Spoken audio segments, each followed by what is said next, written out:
Hello everyone, and welcome to this week's broadcast of Esports Tower Rumble in Overwatch. We are broadcasting it here from the Boise State Game Pants Esports Arena, and it is time to crown our Week 4 Overwatch champion. The Tornadoes have already locked in a spot in the Grand Finals, but who will join them? The Everest and the Riptides are here to kick things off tonight for a battle for the spot in the Grand Finals.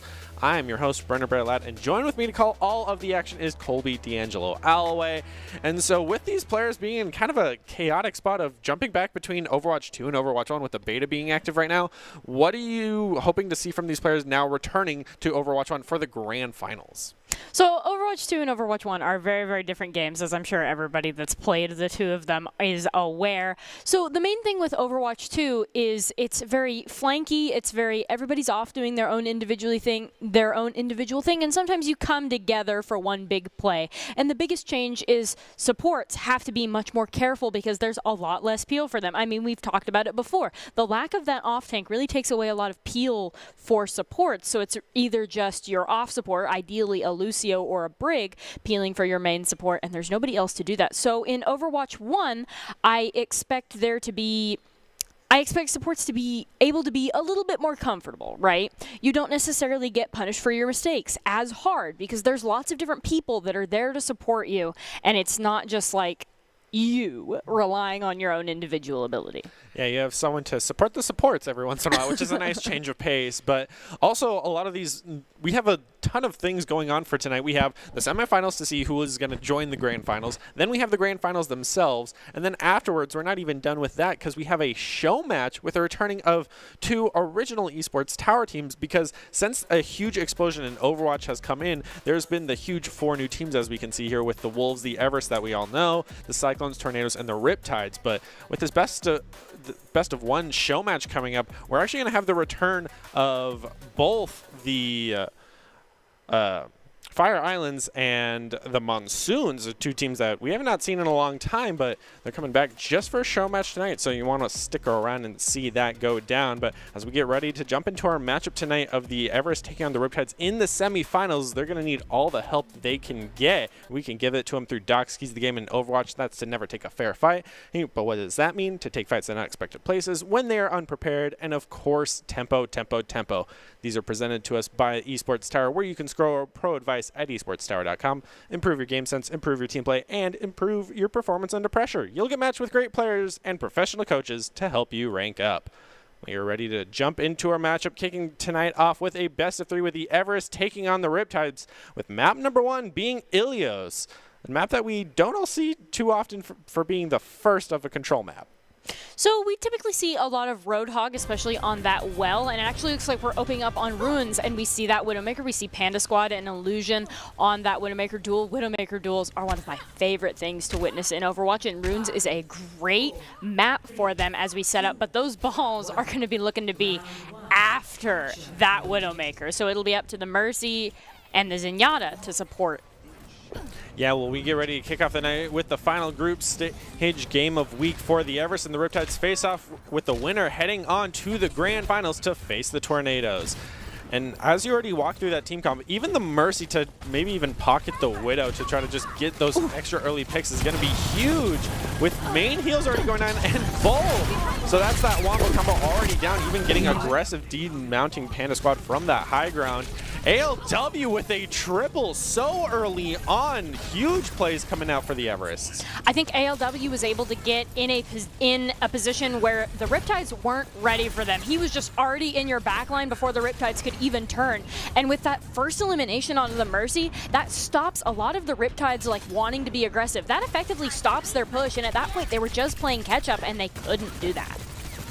Yeah, so already starting off with such a strong, aggressive push from the Everest. Things are looking good for them and already going right in, but at least this time they had the answer of the Brig to stun them out of it. And that headshot on a triplet is also going to stop the Everest momentum. We should see them back up a little bit here, and it looks like they are going to do exactly that, but the fight starts again. Ooh, great pick to kick things off, give them that +1 to fight, but KJ is there to even out, committing the pulse bomb. Maya with the uncontested res, though, is good value, bringing back the secondary heal, so at least the Riptides can stay in this fight a little bit longer, as they do end up losing Illusion, though. So it's been solid trade so far, but right now the Everest having the upper hand. And now we're starting to see some ultimates get close to being online. I expect to see that Valk committed as early as possible, as soon as it's charged, because this is a very staggered fight in which ultimates could really flip the script here. So we'll be waiting for that rally. And actually, those eliminations are just going to take it. Yeah, huge dive onto Illusion with both the Tracer and the Wrecking Ball just collapsing on Illusion. And quickly followed by Chum taking down Frozen Phoenix. Without the main tank, Riptides are going to have a hard time trying to recap this point and may have to just go for the reset. And the Everests are still chasing them. They are on them in their backline. Even as the Riptides try to retreat, we see the Valk committed, but it's already too late to win this fight. I mean, maybe not. Illusion's going to win that Widow duel, and the Riptides have an in back onto this point. Mango's going to get eliminated by the Pulse Bomb. This is just pick for pick. We see the bubble come out, so the Rez is able to get there, but Valkyrie is no longer in play here, and ALW is still on your backline on that Widowmaker. I think maybe even the Widowmaker has been getting huge value. It might be easier for them to play a Cassidy. Yeah, bringing out both support ultimates, even the rally on both sides for the Riptides, running out of utility here. Now even bringing out the Graviton Surge, but they're not getting any eliminations. Finally, they get Panda Squad, who swapped over to the Hanzo, but they're going to have to deal with the self-destruct as it comes down. Even ALW taking down main support. Now even your off-tank's down. This should be round one for the Everest, and a pretty dominating victory as Keijo even gets the last two members. The Riptides never really fully reset. There were times they were constantly in that fight. That was a 100-0 fight, and we've talked about it. It does not work for these teams that take these extended engages. If you're down one, there is no reason for you to keep pushing the point if they are 99, if they just have the point and you're down. There is no reason to keep pushing that. And the Riptides, there were a lot of times where they would get even and then immediately go down one again, and that even, I think, was the nail in the coffin that like gave them the hope to keep pushing, but they were still overall down one most of the time and not winning these fights. And I think if they want to win this next one, a clean reset is what they're going to be looking for after lost fights. Yeah, and we also saw it constantly. Illusion now being dived by two members of the Everest again and again and again, and finally they swapped over to Cole Cassidy, but it was a bit too little too late. So now coming out of the gates, we're seeing the Pharmacy come out for the Riptides, which should pay out for them pretty well, going up against the Soul Panda Squad with no mercy. But already ALW is there in the rotations, going right in on the Baptiste. ALW has phenomenal ball tech.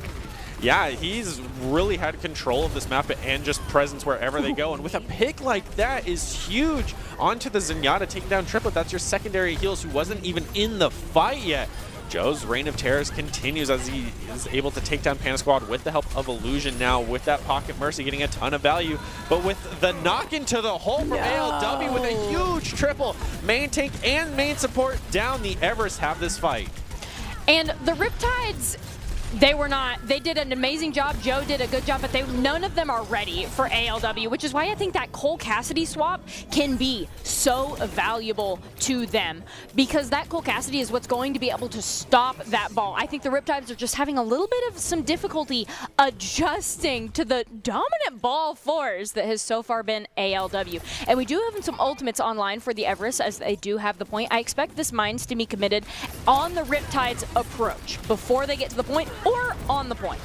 Yeah, Panda Squad getting a lot of poke, but with the Battle of the Skies occurring, he's going to have a rough time winning that. But with a huge pick onto Mango like that is the end of the fight. Quickly followed up by Frozen Phoenix and Illusion. Now that's your main DPS to deal with the ball. Everest just collapsed on the poor rotations of Riptides. I mean, getting Mango lost first, that's the one thing you never want to happen as your main heals. And that is a fight immediately. You notice that the Everest, as soon as Mango in there, they were like a shark with blood in the water. They were on that immediately. And ALW was one of their key members, but we also want to highlight specifically Panda Squad on that Echo doing getting huge value that fight, even though they weren't the only one in the kill feed. Yeah, no Pocket Mercy needed. Still able to collapse and get the target picks that he needs. But with the Deadeye coming online, he's going to have to play a little bit safer to watch out for that. And with a great stun onto Frozen Phoenix, that's main tank down after they made their swaps. No longer on the Orisa combo. Oh, and it seems that the DPS is just coming out for the Everest, picking off member after member. Now down 4, now down 5. Illusion, the last one remaining, and he will get taken down by the LW, who just has had presence on every single corner of this map. It almost would have been better to like let the elimination happen to you in the face of the supports. You weren't going to get away at that point. They have the ball. And it looks like the Riptides have a switch over to the Sombra, which I expect to be huge value. And Maya is going to swap over to the Moira, which gives them a lot more survivability, but it might be too little too late as we start this next fight. Yeah, with an elimination onto Maya, that's taking away their main heals. She might be able to come back in time. Even the pulse bomb committed, but does not land. Looking for that Reaper as Triplet takes down Mango. Now both heals are out of the fight. Maya might be back in time, but with the self-destruct coming in to eliminate Joe, that's no anti-tank. They have no presence on the point, and that will be map 1 for the Everests. I almost think that the Riptides would benefit from a hard stun comp, just because ALW is in there causing chaos all the time. We saw 9 times out of 10, most of those fights, he had that first elimination, usually onto their supports, and there's not a whole lot you can do if a ball rolls into your backline, picks your support, and then rolls out, or even gets a second and third elimination. They've got to do something about that ball, or they're going to lose this best of 3. Yeah, I was surprised we didn't see something like maybe even a Doomfist come out to try to deal with the presence of the ball, knock him around, maybe try to match him for that veracity.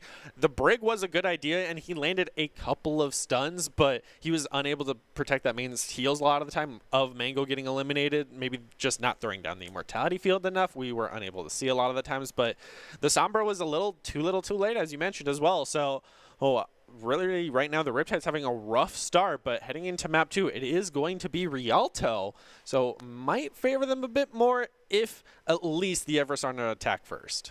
So if you want to full commit to making the ball miserable, and I definitely think the Riptides do. The ball has been a problem. You want to hard counter that as hard as you possibly can. I think the Pharah is not going to do much for you against the ball. I think the Sigma does a good bit for you because he has the rock and just has the sustain, like a ball is not going to be able to pick him. But the support lineup, Maya's only option is to run away. Mango's only option is to hit the sleep. These are supports that are, I think, very much going to struggle against ALW on that ball and KJ on that Tracer. Yeah, they've been that wombo combo dive, already looking for the knockoff, but huge stuns coming in, gets the value. That's exactly what the Riptides needed. They should be able to push past the bridge here and get that space so they don't have to worry about the ball as much. So you already see the Everests having to retreat, losing that main tank. And I think that was the first time that ALW rolled into all 6 and got eliminated for it. So great job by the Riptides. Yeah, now picking off secondary tank, but by this time ALW is back. But Illusion now going on a tear, now on a 2-piece right now. I was looking for his third, but ALW's on that backline. Surprisingly trying to focus down the Orisa while in gold mode. Doesn't have the DPS to match that, so KJ will end up trading out for Mango, which is huge value for them right now, taking down the main heals. But the Riptides do have spawn advantage. The Riptides only had a couple of minutes in between these 2 games, but they have completely reset and changed their attitudes about this ball, and this ball is now getting really countered very well for these past couple of fights. Yeah, Panda Squad even swapping over to the Soldiers, going to get taken down. Illusion now really coming online for his team right now. Finally, ALW is able to take down Frozen Phoenix, as we can see, just standing in the face of him. But will cost his own life, as Joe's actually going to bring out the barrage and promptly he get denied by the Transcendence coming out from Triplet. So ult for ult so far, but Riptides are looking to regroup. The Riptides have a way in this next fight. They have the ultimate advantage. The big one that I would like to see is the Sigma ultimate that is 93 and almost there. Would have been a good combo with the Deadeye, but the Deadeye was unfortunately just committed there. Yeah, not even many members trying to run out of the line of sight. He must have just been too far back we were unable to see. But KJ even getting eliminated by Illusion, doing his job eliminating the Tracer. But Panda Squad able to take down Joe, who did not have Maya with him. It's a bit of aggressive play as he was so far forward on the stairs. Now Triplet even taking down Fulcrum. That's your secondary tank down. Riptides are having to retreat, now even losing Illusion now as well. Everest taking a ton of space, as they should. It's good that the Riptides were able to retreat there. I mean, we saw them committing when they were down 1 in the even fights. I think that is now the biggest problem. They've dealt with the ball for a couple of fights, and they seem to have gotten it together around there, all off the back of mostly Cole Cassidy on Illusion, or Illusion on Cole Cassidy, excuse me. But they're going to need to reset when they're down 1, but they're up 1 now. So now's the time to be aggressive. Yeah, ALW's being that aggressive forward tank and gets caught out with that flashbang. thing definitely cost the Everest, but they're going to bring out the Gratificlux as well as the sides to take down Mango. That's huge, taking down main heals. Now both supports are down, and Illusion, Panda Squad getting in the backline, will finally get taken down by Joe, but might have been too little too late as Chum Thumb is there to finish off Frozen Phoenix. That's a full reset for the Riptides, but they at least only committed the Supercharger. So the big ultimate on the engage for the Riptides is going to be the Valkyrie, ideally with that blue beam to get them a lot of damage in the early fight here. It would also be big for the Riptides if they could get a pick on the ball before the fight truly begun. That is their recipe for success here. Deadeye, I think, could be of huge value, but historically has not been, especially from this team. Yeah, so with the swap over to the Sombra, they're probably looking to do exactly what you mentioned, to focus down that ball, but he has the high ground, so they're going to have to rotate over. The Valkyrie does come out, as you mentioned, but right now the Riptides are just rotating, so they're unable to utilize a lot of it. Huge burst of damage going out to Illusion now from Panda Squad on that Soldier. Finally able to contest the high ground. I expect the Deadeye to come out of here, and there it is. But he's unable to find anybody there, and also the Pulse Bomb comes out from KJ to answer, and he's just going to get taken down by a rock to the face. But Maya is there with the res, so they're still at full strength. They're able to stay in the fight, but they need to get onto Cart with only 5 seconds remaining. They have to stay contested with a stun onto ALW. That's huge, plus both tanks going to be exchanged here, but they're going to end up losing Maya. But as revenge, they're going to be able to take down both DPS of the Everest. So the Riptides may be able to stay in this fight. They just need to take down that last remaining Sigma or one of the supports, as Triplet's just been raining down damage up top. ALW even comes back in time with the mines on Card, which brings out Triplet's Transcendence to keep his teammates in the fight. And now with Joe and Mango going down, that's main support. Now even the rotation's coming back as Riptides gets eliminated from spawn with the ultimates coming out from the Everest. Huge flip for the Everest to hold them at 95 meters, no less. So I'm not going to lie, the Everest should have lost that. They did a great job soft resetting, and the Riptides didn't chase them, and that is actually what led to their success. You could see all the way up until this Transcendence, the Zenyatta was just spamming from high ground, and nobody was there to contest him. Nobody got the elimination on the Zenyatta, and that Brig in that room, they didn't push her. And when it's just a Brig and a tank, I understand that you're scared to push the Brig sometimes. She has a lot of value, and she has a lot of sustain, and she can stun you and eliminate you. But when you are 6v2, you need to push that Brig, especially because they're cut off from their Zenyatta, who's above them on that high ground. Yeah, you got to capitalize on one of the two supports being caught out. We saw the Sigma there. He has a presence and can stun you. They had a lot of CC potential, but when it's 6v2, as you mentioned, like, that's something you want to push. They only have 2 stuns and a knock away. That's the value you want to collapse on, and that's maybe a bit of a communication issue on the side of the Riptides, as that ended up costing them a round. So they essentially just have to hold before first checkpoint against the Everest, and with how aggressive the Everest have been playing, especially around ALW, they're kind of going kind of that pseudo dive to play around the ball. He's been their win condition of he goes in, that's who your target is. So the Riptides are going to have try to have an answer for that, and it's going to be down onto the shoulders of that Sombra to get the hack in. And Illusion will just be trying to spam down main, as we see with that Pocket Mercy. This Ashe is expected to get huge value, especially on these long sight lines. But Riptides have a really tall order right now. Yeah, ALW looking for that pick, but instead, Illusion's going to get the pick onto Triplet, ends up trading out for Joe, getting taken down by KJ, sadly just caught out of the rotations. But with the burn, that's no supports remaining for the Everest. They do have spawn advantage, so it seems that the Everest are just going to continue their push forward, as the healing from the card does provide the minuscule amount that they need. But ALW falling solo even with the burn is going to get taken down by unable to find the health pack in time in that back corner. So Riptides still have a foothold in this fight. As we get in here, KJ's going to go down. JoJo's back for revenge. That is the Riptides at a full team, but they've given up the high ground. Panda Squad, however, is not able to find the value that they need from that high ground. Yeah, Everest need to go for more of a clean reset here, because they have been staggered out multiple members, as we see the 1v1 in the back with ALW trying to take on, I believe that was the Joe on the Sombra, unable to get a conclusive victory there. But the amplification matrix is built up for Mango, which could be utilized in this next fight.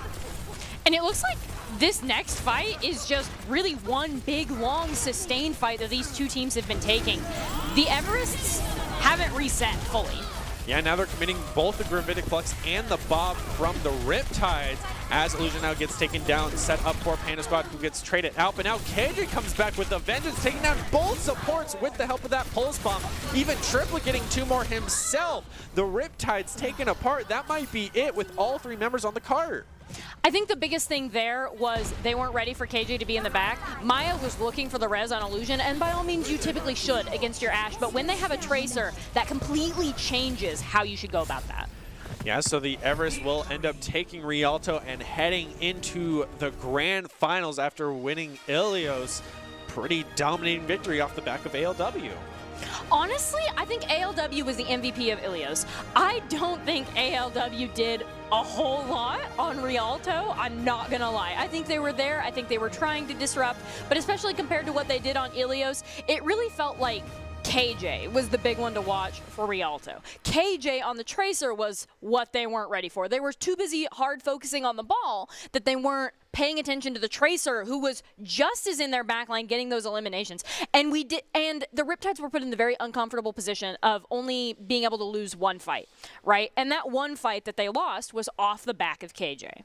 Yeah, had the Pulse Bomb on Domingo and then quickly eliminated Maya, so hard loss for the Riptides as the Everest head into the grand finals. But as you know, going at it alone can only make you go so far. Ultimately, if you want to increase your chances of success, you want to have to level up your team skills. And of course, we just saw that with the Everest having that team skill, able to get the eliminations that they need to win the 1 team fight they need to take the map.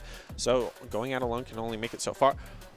You just have to see how talented these players are. Esports Tower really takes time to create teams of well-matched teammates. Of course, I'd like to do a shout out to the coaches, and if you're watching and haven't checked out Esports Tower clubs yet, you should. It's a fast track to rank up, especially with Overwatch 2 on the horizon. Now's the perfect time to get on the Overwatch train, but after a quick little best of 3, final thoughts heading into the grand finals of what do you want to see from the Everest to take on the Tornadoes that have been the top dog?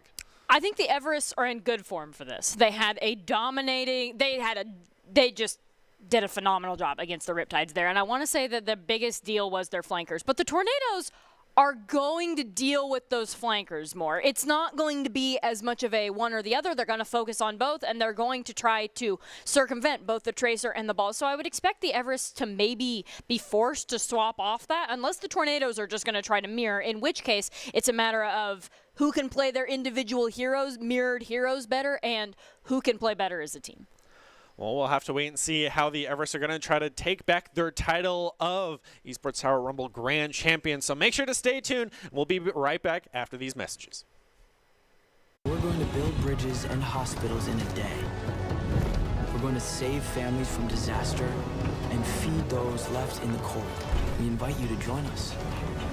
The next greatest generation is now.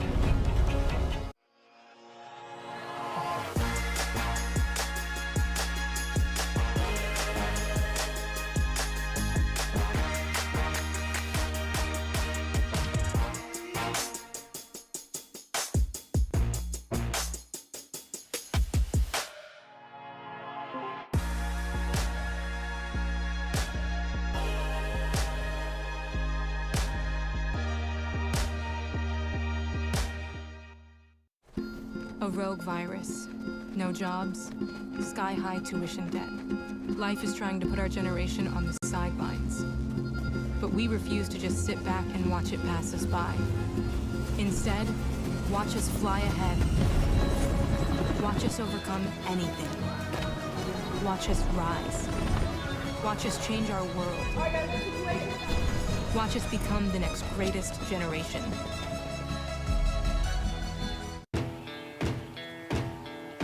Growing up in Idaho, we have certain rules we live by. First rule, camouflage never goes out of style. And always buckle up. Seatbelts save lives. That's a rule we can all live by.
Growing up in Riggins, we have certain rules we live by. Look both ways before crossing the street. Fishing stories get better the more you tell them. Small town life makes your life anything but small. Never work alone when you go hunting. And always buckle up. Seatbelts save lives. That's a rule we can all live by.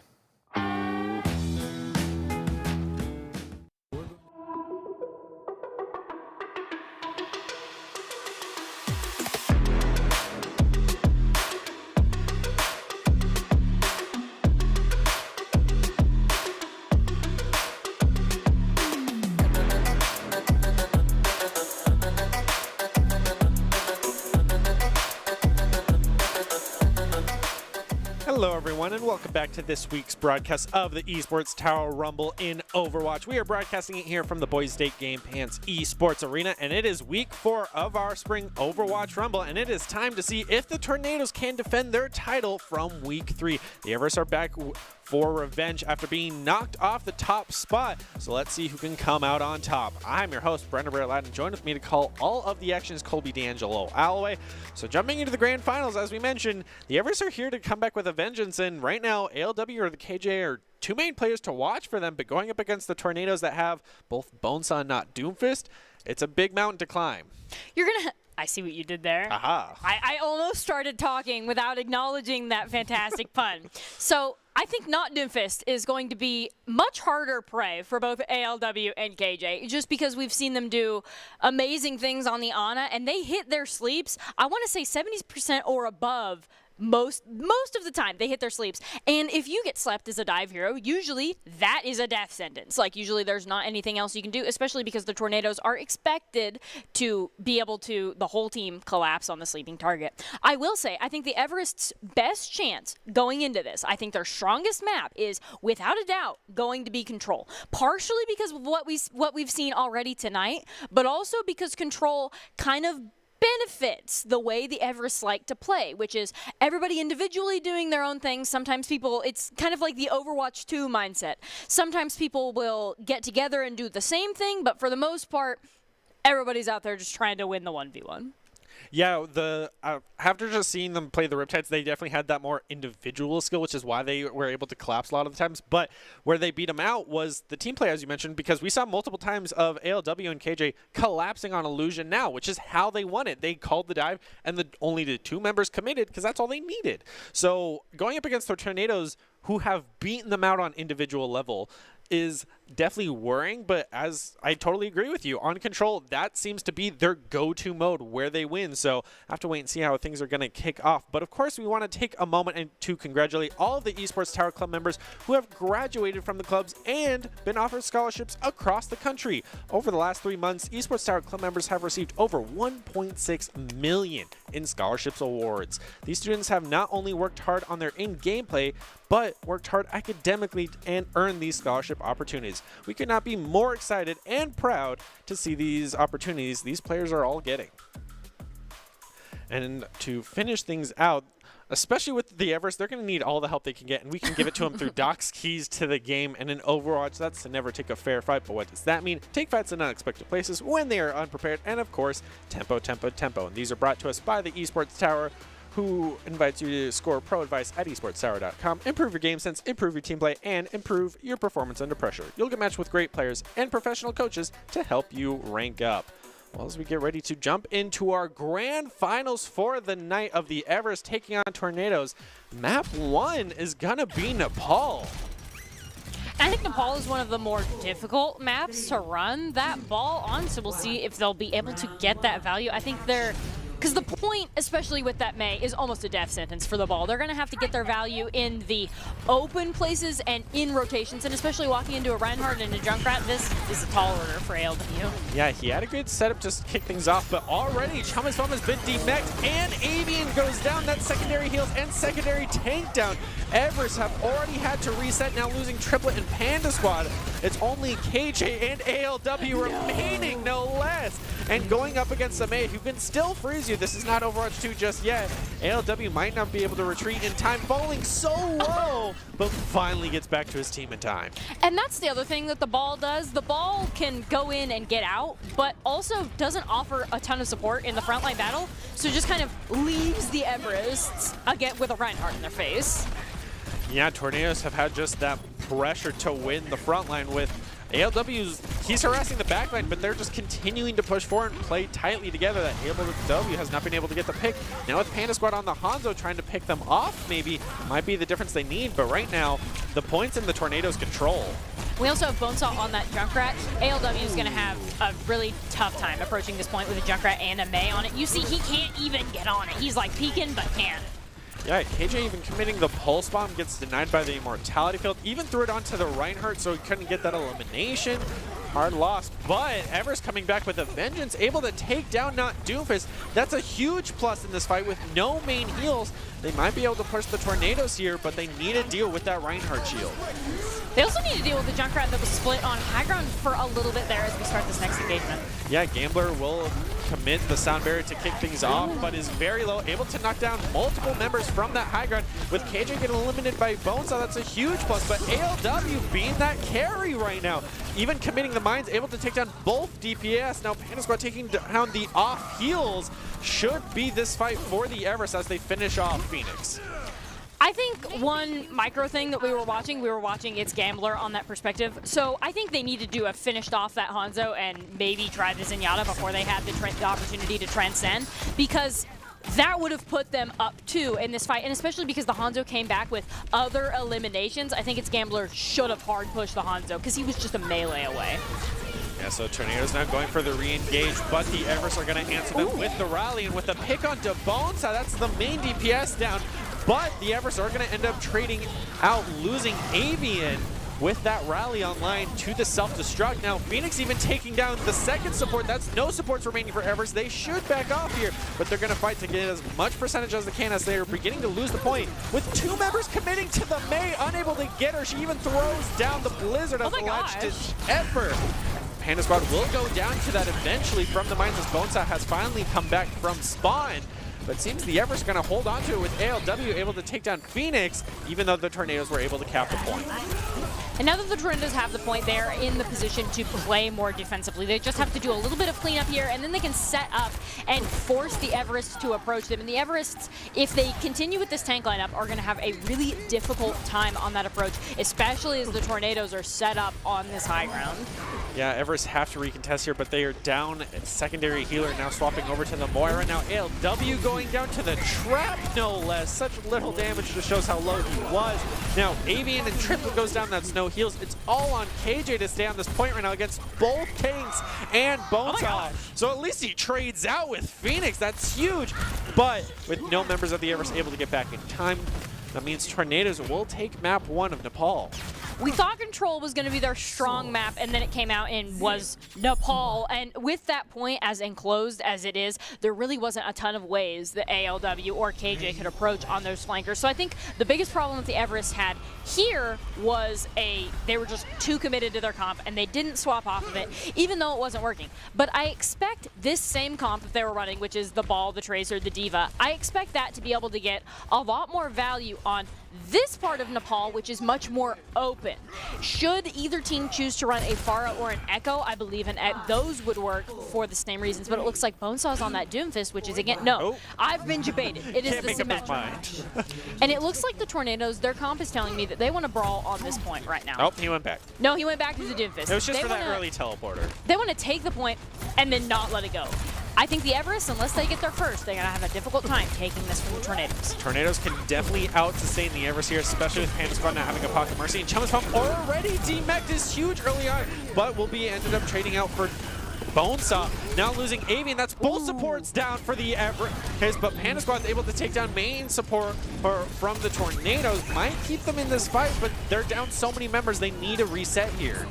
And you see the ball just running away there. I think the biggest thing there was sometimes as main support, when you have the ball and the tracer on you and nobody's peeling for you as Baptiste, you just need to live as long as you can and get value for as long as you can. And Not Doomfist definitely did that, and its Gambler was able to stay alive throughout that entire engagement and provide that support that the Tornadoes needed, whereas the Everest didn't have that.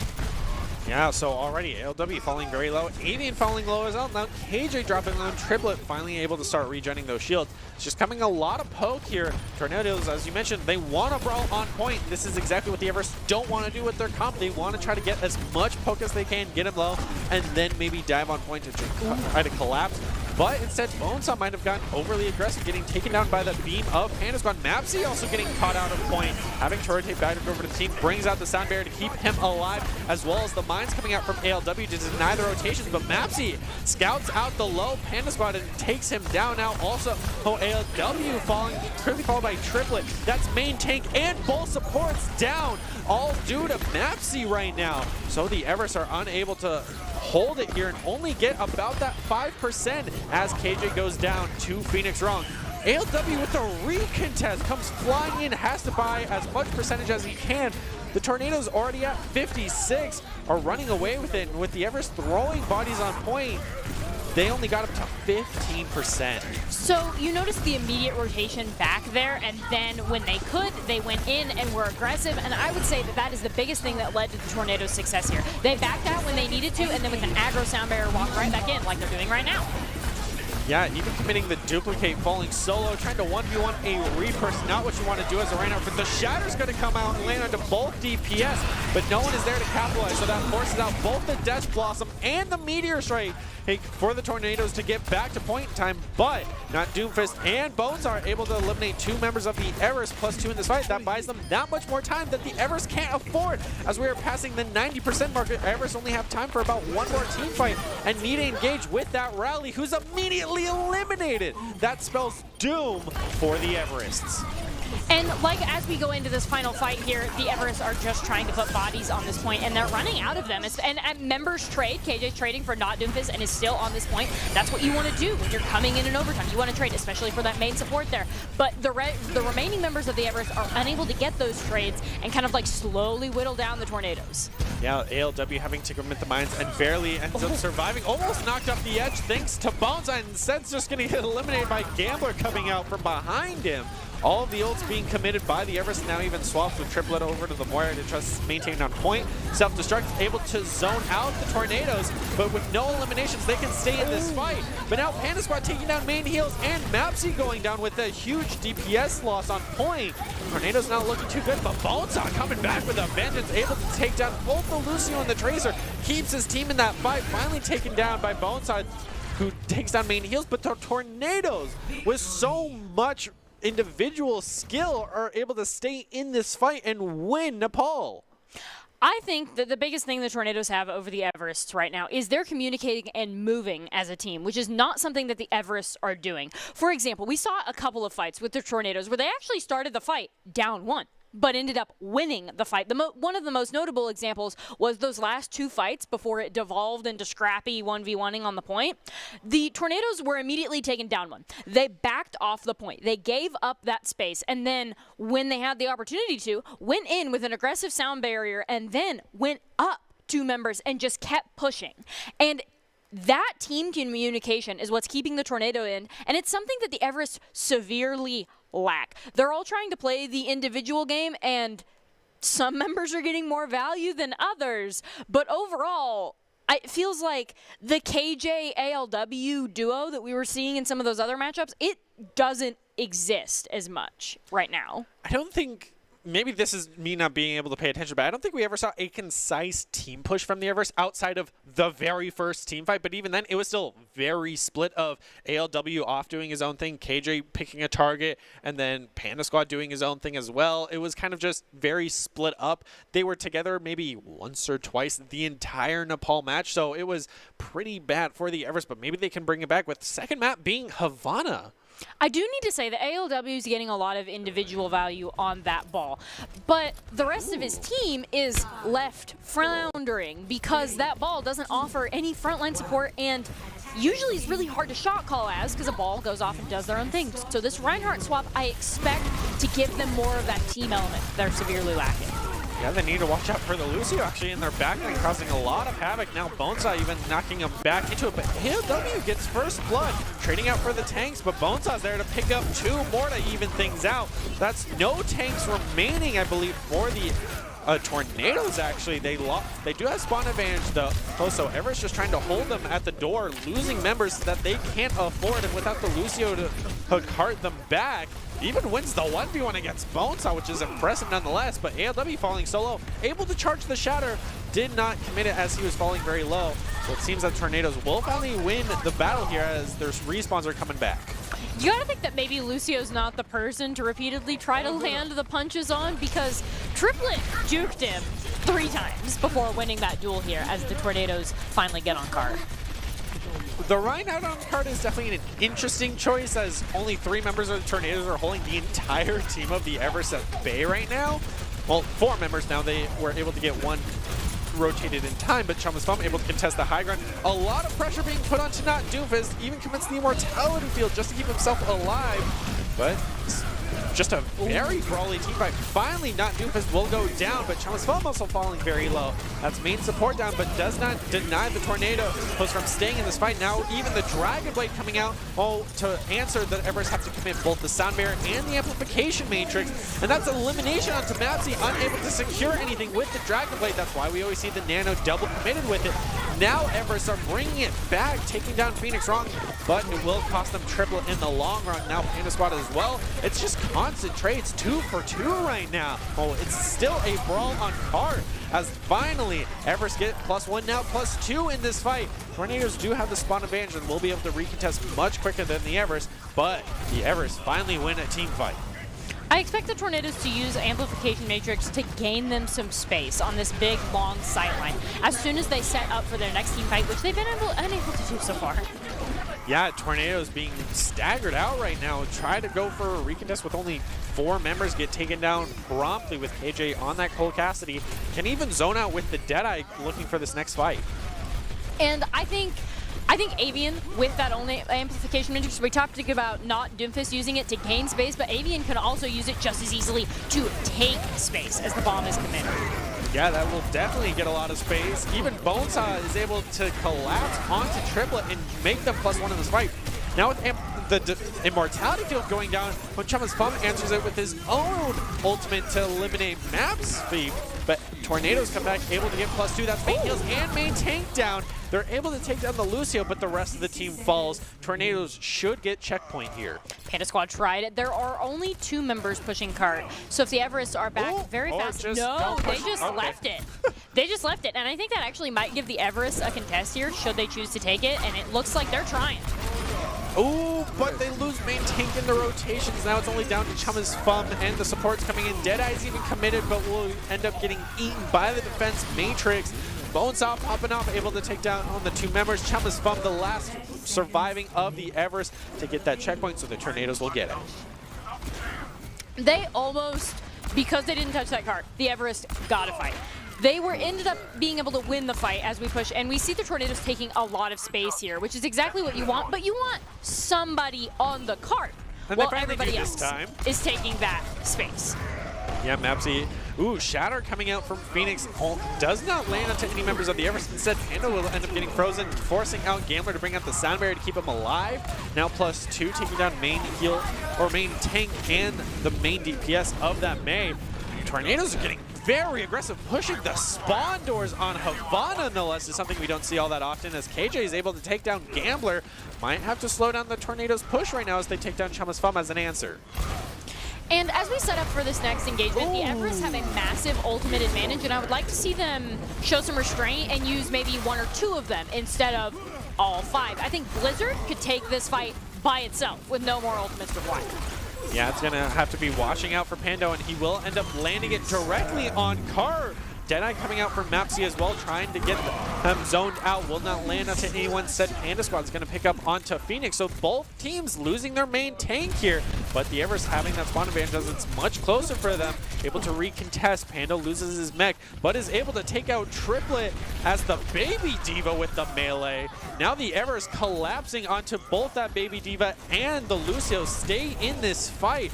Trading 1 for 1, now 2 for 2. And as we go into this next meet, I think the sound barrier was a little bit of an overcommit, but it's only an overcommit if Phoenix can get value with the shatter that we see just charged. Yeah, he's looking for it, playing so far forward, but losing Panda Squad like that, he does not have his sidekick and is going to land onto 2 members on the stairway.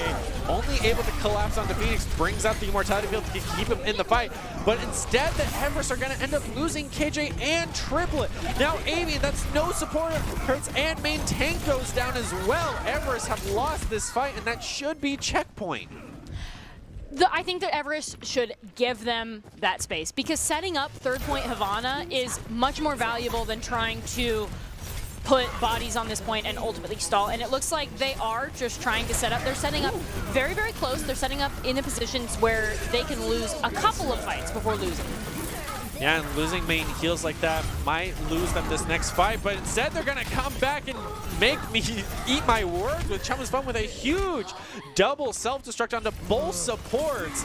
But Tornadoes do have that new spawn, so they're immediately back in the fight, now trading out Panda Squad for Mapsy.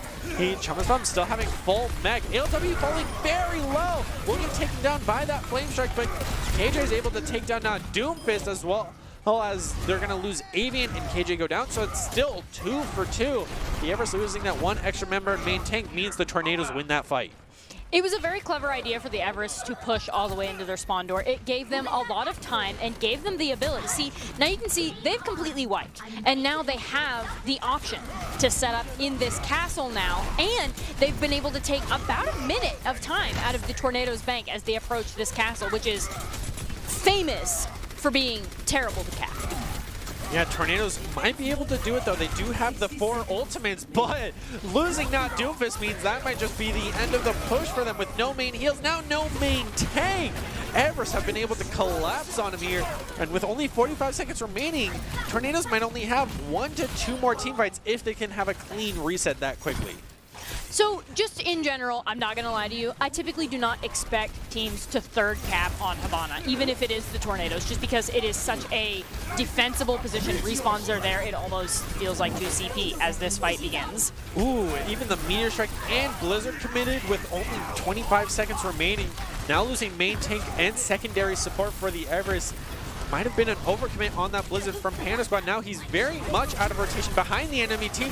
Has to bring up the Ice Block to not get eliminated, but still gets eliminated anyway as he ended it early. So now Phoenix Rock is going to get aggressive with the Shatter, comes out onto the Sigma, but has no team to follow him up to get the elimination.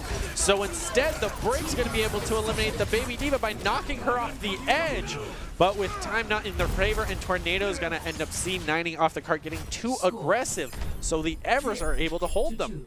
The Tornadoes are forgetting about the cart quite a lot. Like, that has been the story of Havana, and they finally did it. They had a pretty good fight. They could have gotten the cart at least into doorway. Not necessarily all the way to cap third point, but like, there were still members alive. Everybody was just off of the cart, and this is not the first time we've seen them just totally leave the cart. So I would really like to see the Tornadoes just be more aware of that, because that is their biggest win condition. Like, you can get all the eliminations you want, but if you don't touch the cart, you're not going to get any value for that. I think the Everests, this is winnable for them. Third point Havana is very notoriously difficult to cap, but the cart is in a very winnable position. It didn't end up going all the way into Castle, so I would say that the Everest's biggest struggle in terms of pushing will be second point, if they're able to cap first. And it looks like the Tornadoes are going in for that close hold, which there's no reason not to do on Havana, right? The point of a close hold is to go in right at their spawn doors and take the fight, and you want to take like 30 seconds off is good.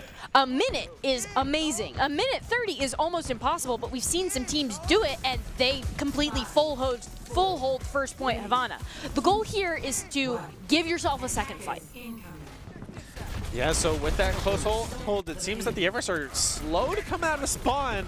probably were expecting the Tornadoes with that close hold thanks to the window up above their spawn. So just looking for a way out right now. It's just ring around the Rosie. The flashbang onto the D.Va. That's a great way to start. A lot of damage coming out with that Fan the Hammer, but the stun even going onto Phoenix forces out the Immortality field to keep his tank alive. Ooh, but the Fan the Hammer missing those 3 bullets is detrimental. Bonesaw with 4 HP will be first blood. Going over to Triplet. Now with the double stun coming out from KJ onto both tanks. Should give the fight that little extra edge for the Everest. Now the Amplification Matrix charge so quickly leads the Everest to be able to take down Phoenix Strong.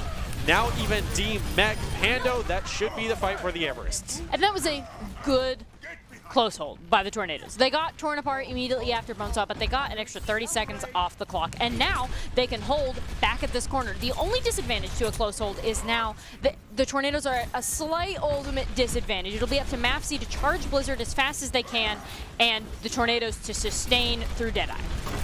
Yeah, so that's hopefully something the Everest are calling out, is looking out for that Blizzard to get it eaten up. So KJ is going to open it up with the dive, unable to find anybody. So not Doomfist is going to bring out the Amplification Matrix, but quickly the Tornadoes give up the high ground, unable to utilize that ultimate. Instead, they're just going to win the 1v1s, being +2 in this fight. Everest are going to have to probably reset here, especially after a huge Deadeye is able to eliminate main heals and a DPS. We mentioned the Blizzards, but that wasn't the big thing of this fight. I think it will be the big thing next fight, as Panda Squad is 98 and approaching, and Mapsy is 92. I think better Blizzard is going to win this next engagement, and both teams also have a D.Va to potentially eat that Blizzard. Yeah, but losing main tank and Panda Squad going down, that's no Blizzard, and even the Shatter is committed, able to land on multiple members, which brings out Gambler's self-destruct or sound barrier. So now, as you mentioned, there's Mapsy with the Blizzard, able to land onto Avian, and the self-destruct lands right next to him, so he's going to get eliminated. KJ's able to at least take down Bonesaw, but with the rest of his team getting taken down, they have to reset here.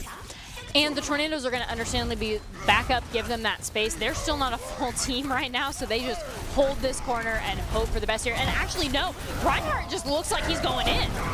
Yeah, Gambler's actually going to be first blood in this fight, and both Amplification Matrix are going to come out here, so both Maywalls are immediately going to block them out.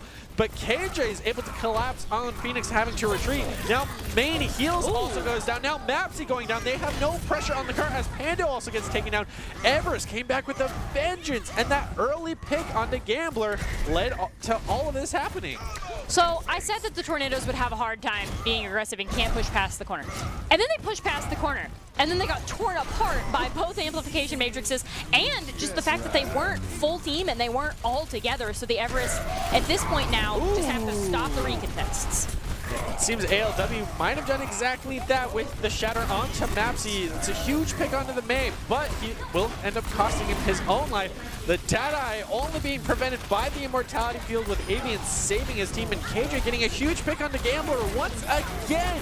Gambler being one of the first members to be taken out, but with the self-destruct zoning a lot of members out, able to take down Pando. Now no tanks remaining for the Tornadoes, just the DPS. Once again, Tornadoes do not contest the cart. Overwatch is an objective game, and they just don't acknowledge that. Just going for eliminations, trading out for Panda Squad. And because they got those eliminations, they could hold spawn doors for a little bit if they wanted to, but it looks like they're understandably and wisely going to back up and hold the high ground. That is the better hold here. Yeah, Tornadoes right now having a real issue, maybe with communication or just having bloodlust in the eyes, going for the eliminations. Everest getting a ton of distance on the carts right now. Phoenix could try to Shatter here as he went off from the backline, but is just going to have to grab the health pack. Could Shatter here, and he will go for it. Able to land on 2 members, but the Immortality field coming in clutch from Avian to keep his Mei alive. Instead, she'll still get eliminated, but is able to throw down the Blizzard to at least get the revenge elimination onto Phoenix. ALW and Avian do go down. That's no supports and only 1 off tank remaining. Everest have to reset here. And it looks like Baby D.Va is going to get staggered, as she should. The Tornadoes still have this high ground advantage here. What the Tornadoes want to do is they want to get picks before the fight begins. But because of how long that went, they're actually going to start this next fight down 1. 2. Tornadoes right now falling apart, able to at least get the remake and the charge pins for both. The Immortality build is brought out, but Phoenix is so low that Chumma's Foam just dropping on his head will be able to Goomba stomp him, and that means he gets eliminated. Now main heals of not Doomfist also going down. Everest can continue to push this cart, being +4, not losing a single member. I think you were 100% correct when you said the Tornadoes have Bloodlust. I think they've got nothing but Bloodlust, because staggering that D.Va should have been easy, and then they should have reset back on the high ground. Her. Except they didn't eliminate the D.Va, and they didn't reset onto the high ground. They spent too long playing with their food, so to say. The Deadeye coming out from the high ground, able to eliminate Triplet, but the Maywall zones out Phoenix, but with the Immortality field coming out, keeps him alive. Now both Lucios have gone down, but with Phoenix going down next for the Tornadoes, means they won't be able to hold the cart much longer. Able to at least answer by taking down both DPS, but both tanks still on the cart are able to get the checkpoint. And they had members again to contest, but they did not. The Tornadoes, they're 2 minutes and 2 seconds. It's a little bit uncomfortable to hold third point Havana as far as the cart has gotten for that long. The Tornadoes will have to have a phenomenal hold, and because the Everests are full team and won that last fight, the Tornadoes can't push into their spawn. So they just have to hold corner where the cart is. Once again, the Amplification Matrix is going to be the opener for Avian, as well as the Self-Destruct coming out from the Tornadoes. But this time, Tornadoes come out on top by eliminating both main heals and main tank. They do lose Gambler at the cost, who has almost always been the first pick for the Tornadoes. But Everest having a reset because Tornadoes really came out swinging against the Everests. The aggression really worked for them. I expected them to hold in castle, but they're like, no, absolutely not. I'm going to push in. I don't care if they have an amplification matrix. At the spot's doors. And now, because of that, they've won the right to do this. And again, their goal with a close hold is like 30 seconds is a good one.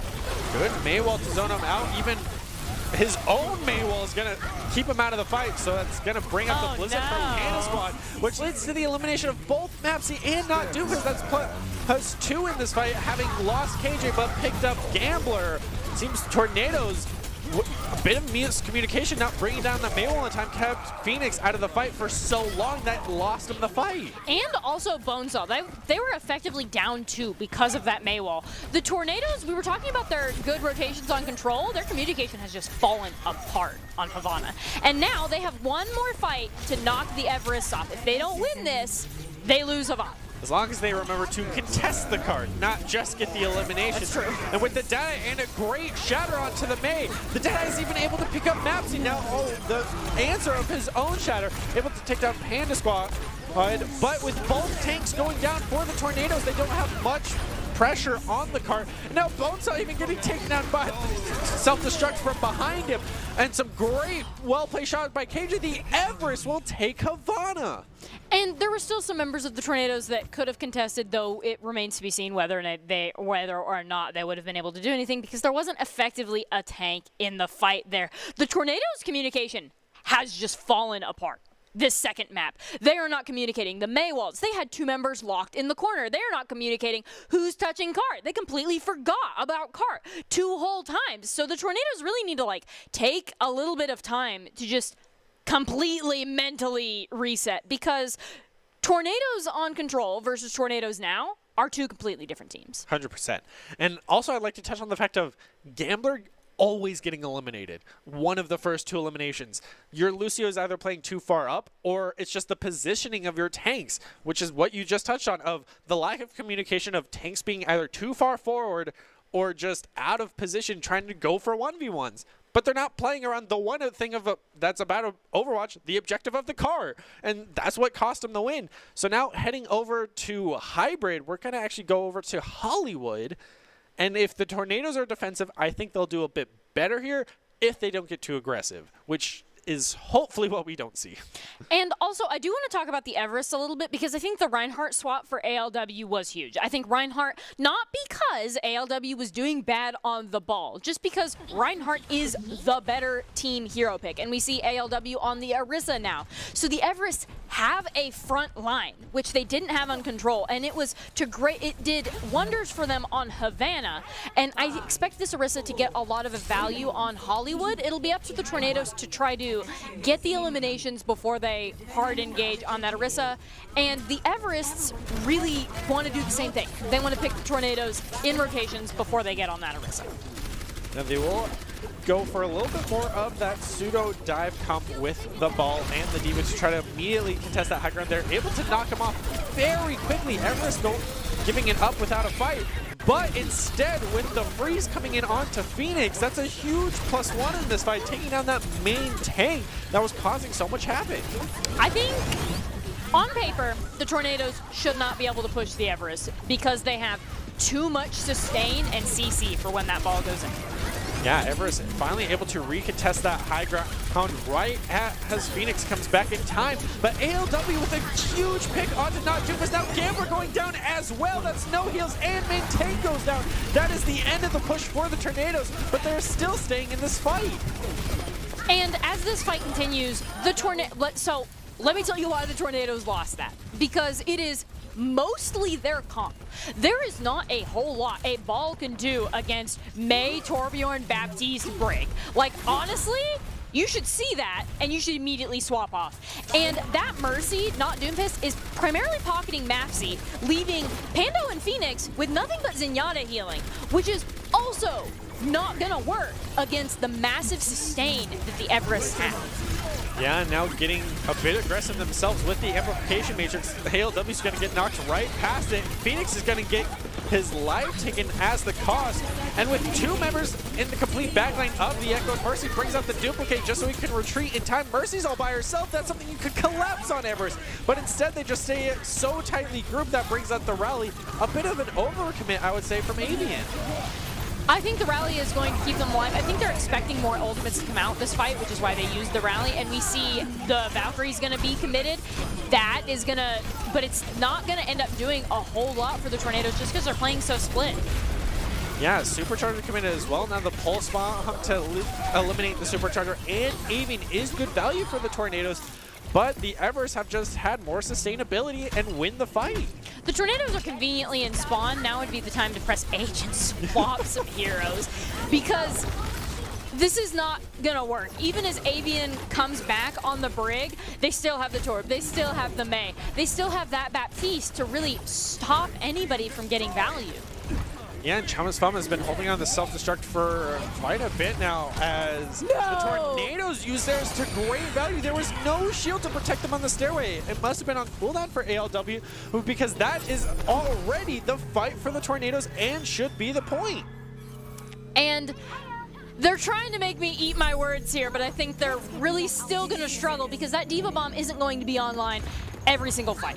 And you're not going to be able to hit them in the middle of shield cooldown and in the middle of immortality field cooldown consistently, right? Like, Pando, that was a great play, and it ended up getting them first point and earning them the right to cap this, but at this point, the Everest should be setting up on high ground, but actually with that pick on the Avian, that's going to put a wrench in their plans. Yeah, Everest will just have to play very much more safe. Oh my gosh. Huge triple headshot coming out from Gambler, able to hit that. Huge respect, and even has the Transcendence online, but with it being the only one on the cart, once again, Tornadoes have no presence on the cart. That's a ton of gain value for the Everest with a pick onto him. Mapsy's, Mapsy +2 stressed me out with how low they were getting that fight. Yeah, with no more Pocket Mercy, Mapsy's in a very risky position, so the Everest are just going to jump right into cart and get aggressive because the Tornadoes don't have an answer for it. They could have been pushing cart this whole time, and it hasn't moved. And at this point, the Everest have dropped the contest, so now that opportunity is passed as both teams are kind of like looking for picks as the fight starts. Once again, Gambler, first one eliminated in this next team fight. Chamas Fum will be the cost for it, but a Baby D.Va for your secondary support is huge gain value for the Everest, so they're also going to deny the card push with the Molten Core as KJ falling very low. That health pack will not keep you alive from an Echo that is going in on you. So ALW will bring out the Supercharger to deny any recontest that the Tornadoes are bringing out here. They will lose the Supercharger, but it costs the Tornadoes both Pando and Boneside to do so. So we see Not Doomfist swapped over to the Baptiste, which I think is a good swap against the Everest comp, but doesn't actually do a whole lot to help the Tornadoes' current tank lineup. Yeah, maybe the duplicate onto the Diva might help, but they lose it as quickly as she uses it. But with the rest of the Tornadoes following suit, they're able to get the elimination onto both tanks and the DPS and both supports. That's the one remaining that is Panda Squad of that May. Finally, the Tornadoes are able to win a team fight on second point. I think the Everests were trying to do too many things at once, right? Like they were just following random members of the Tornadoes, trying to get the elimination. They were doing so as a group, but they were getting picked as they were running around, and eventually you run out of people to contest. So now they're going for the recontest with the help of that rally. A great set down. Surprised he did not commit the mines there with how stacked up they were. So instead, the elimination onto ALW will be huge for the Tornadoes with no main tank remaining. Finally, the mines will come out directly onto Cart and get the elimination on to secondary tank. No supports remaining, no DPS remaining. That's the checkpoint. This should not be working for the Tornadoes. I mean, on paper, they should have been stopped, first point, but some very clutch individual plays have come out. I also have to say that the Tornadoes have been playing this comp, which is absolutely the wrong comp against the Everest. They've been playing it to the best of their ability. They know what their win condition is, which is to get a pick before you ever go in. You need to at least be up 1, ideally up 2, and you really need to focus on the members of the Everest that are playing on the outskirts, and they're doing that. Yeah, Phoenix dropping very low, even getting frozen, has to bring up the shield, and that keeps him alive. But that will cost the Everest both the turret and the mech. But Triplet coming out of nowhere on the Baptiste takes down both supports of the Tornadoes. Now with Phoenix going down, as well as Pano, no tanks, no supports, Tornadoes reset. I think the biggest problem point for the Tornadoes in their current comp is going to be this one. Just because this comp is enclosed and indoors. And actually, I don't even know if the Orisa is the best tank comp, but it's certainly better than the bulk of the main tank. Yeah, Tornadoes just really unwilling to swap off other than Bonesaw, who's been the only swap we've seen so far. As Panda Squad gets the elimination on to Phoenix once again. Huge +1. Will end up losing KJ, but demeching Panda like that means that the duplicate has to come out to be the secondary tank as Avian's able to take him down. Will end up costing them the supercharger, but KJ's able to respawn in time and bring out the Moon Court. Tornadoes are still continuing to brawl here, just throwing bodies on Cart with only 20 seconds remaining. I think at this point a Reinhardt would really benefit them, maybe even a Rein Zarya if they really wanted to hard commit to that brawl there. Not Doomfist has been swapping. They've been attempting to like find the correct hero for their comp, but the Baptiste is just unable to do anything for the ball mainly. And Bonesaw has also been swapping, trying to find that like perfect hero for this, but it's not a DPS or support swap problem. Yeah, it's all about that main tank that we've been highlighting again and again and again. Now, huge ultimate conversion coming on here as both the mines and self-destruct and the amplification matrix are coming out, and only Chuma's Fun is able to get value from his self-destruct, picking up Bonesaw. KJ now coming online with his turret to eliminate Mapsy. Without that Pocket Mercy is so dangerous to be flying around. But Panda Squad will be the cause. Trades across the board. Now secondary heals and secondary taken once again. Tornadoes don't have a presence on the cart, and that costs them the round. I will say that it was not as big of a deal there as some other times. They've just completely left the cart because not Doomfist as the solo Baptiste is the one that could have touched, right? I mean, we saw that. But they probably wouldn't have been alive for very long. So at this point, it's just kind of like a matter of like personal honor. Like to die on point is an honorable death in Overwatch, but that is not necessarily staying off the point and living. Not something you want to do, but I don't actually think it would have had a ton of impact on the fight. Yeah, so right now, Everest on the attack. With how much better they've had both communication and their team play, I would even say, against the Tornadoes, who have amazing individual play, but anytime it comes to the objective or being a team, they've fallen apart. So the Everest can easily come out with an early win here, but with an attack Torb, a little bit questionable on Hollywood of all sites, but Everest could easily make it happen if they play around it safely enough and get the high ground early. So I've got to say, Tornadoes on paper, they have they have the comp advantage now. They have Orisa Sigma, which is spam. The one weird thing is that Tracer for that spam, so I expect Mafsy to be that solo member trying to do things in the backline there. I think the Tornadoes are going to have a really good first point hold here with their comp. And I think ALW is going to struggle to push on that Orisa just because of the hard commit to spam by Tornadoes. Yeah, and the shield burned down so quickly. They just don't have any denial for the amount of DPS. Even cutout in rotation is going to have to take a lot of poke damage, but it's a much slower push than what we saw from the Tornadoes. And even going indoors, get onto point very quickly, but it costs them dearly. Losing both main heals and your secondary DPS. Now main tank goes down. Everest lose that fight as soon as they touch the point. The Everests don't actually have a way to knock the Tornadoes off of the high ground right now. Some options for them would be the Rein Zarya, and you speed up the stairwell immediately on them and hope you don't lose anybody in rotation. I would say that would be the strategy that they could best utilize. The other strategy is to just clutch and use ultimates, but that's not really a hero pick strategy.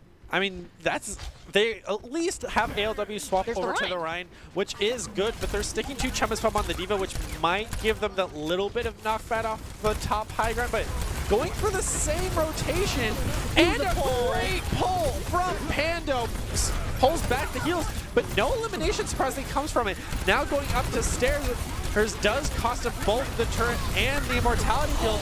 All out brawl, and surprisingly the Everest get first pick onto Mapsy, but it does end up costing the main tank. Now both supports, all tanks gone. That's the end of the push. Everest have adapted. I gotta say, I loved to see that push. I was like, I think a Reinhardt would help him, and I think you want to get right onto him, and that's exactly what they did. And they were able to sustain all the way up until the Tornadoes were forced to use their ultimates. And there's not really a whole lot you can do if you do the correct rotations, but you just get ulted once you get on the point. But now the Everest have some of their own. Yeah, so hopefully we can see those built up and used here as the Gravitic Flux comes out from Phoenix.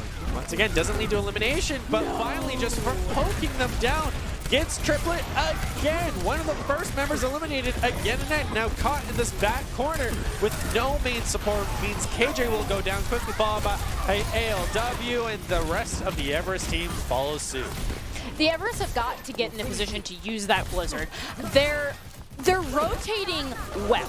We saw that last fight, and even though the Baptiste was just a little bit slow on that rotation, that was after a whole Sigma ultimate, and nobody died. That is incredibly impressive, especially considering the Everest were moving the whole time through that. I think that this Blizzard will give them the leg up they need, but they've really got to do something about its Gambler on that Zenyatta. Yeah, and surprisingly, he's usually been the first eliminated. Now the Everest have not been able to capitalize on, so just looking for an opening with so much spam. Has to bring in the immortality field. That's a huge cooldown that they simply can't afford with only 50 seconds remaining. They do get the pulse bomb out, but with the supercharger online, Tornadoes are going to use it immediately. And once again, Mapsy in the back line, rotated too quickly. Triplet was unable to keep up and gets eliminated. But the Blizzard comes out for the Everest to try to keep them in this fight and landing onto multiple members. But after losing ALW, KJ's trying to stay in this fight on the high ground.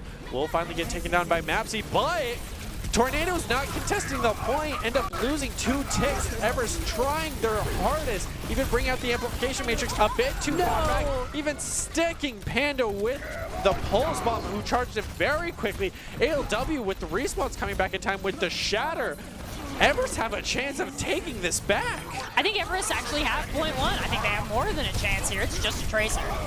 And Phoenix. Ooh, they do end up losing main heals and main support. Her with now Phoenix the only one on point, committing to Gravitic Flux just to demech the Diva.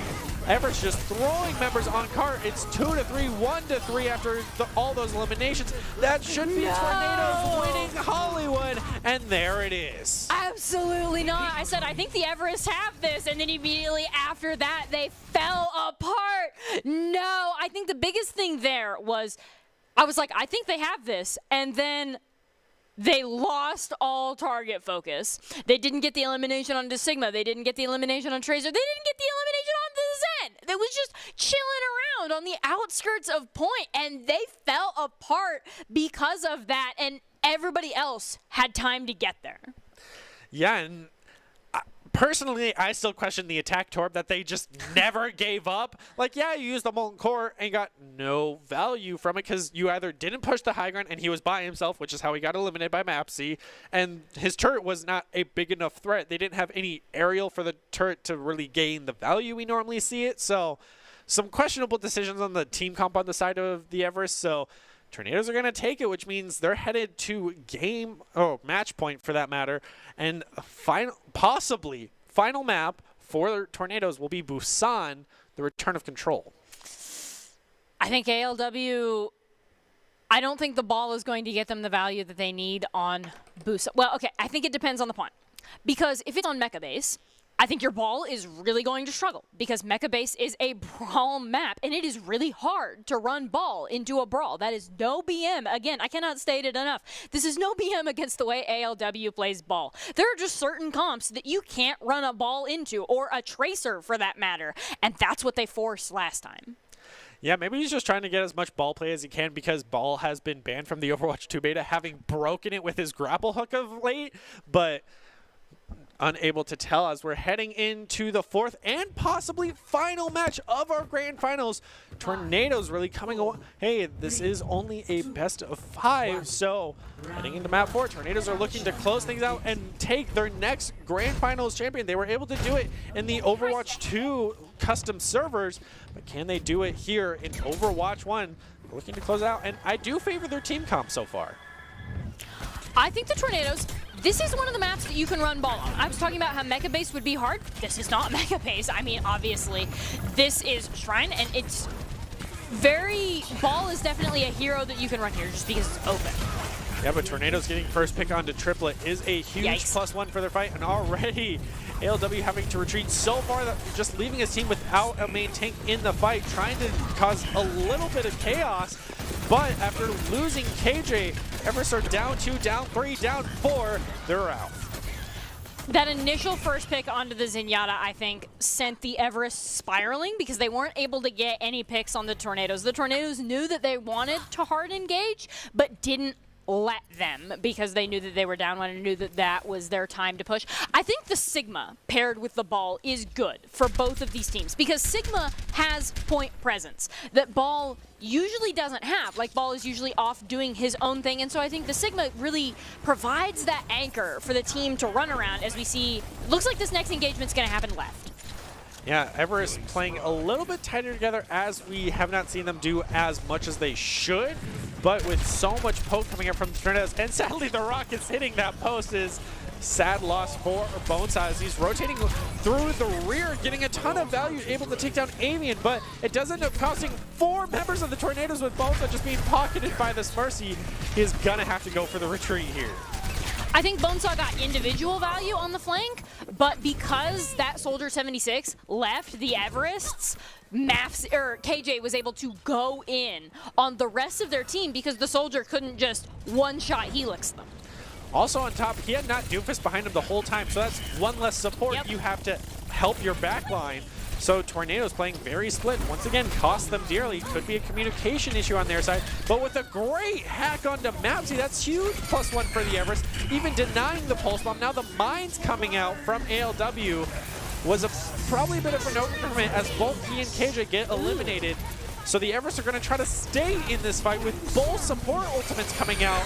So the Tornadoes are going to answer it with their own mines and both their own support ultimates. Huge ultimates being committed here from both sides as the point is still in the Everest control.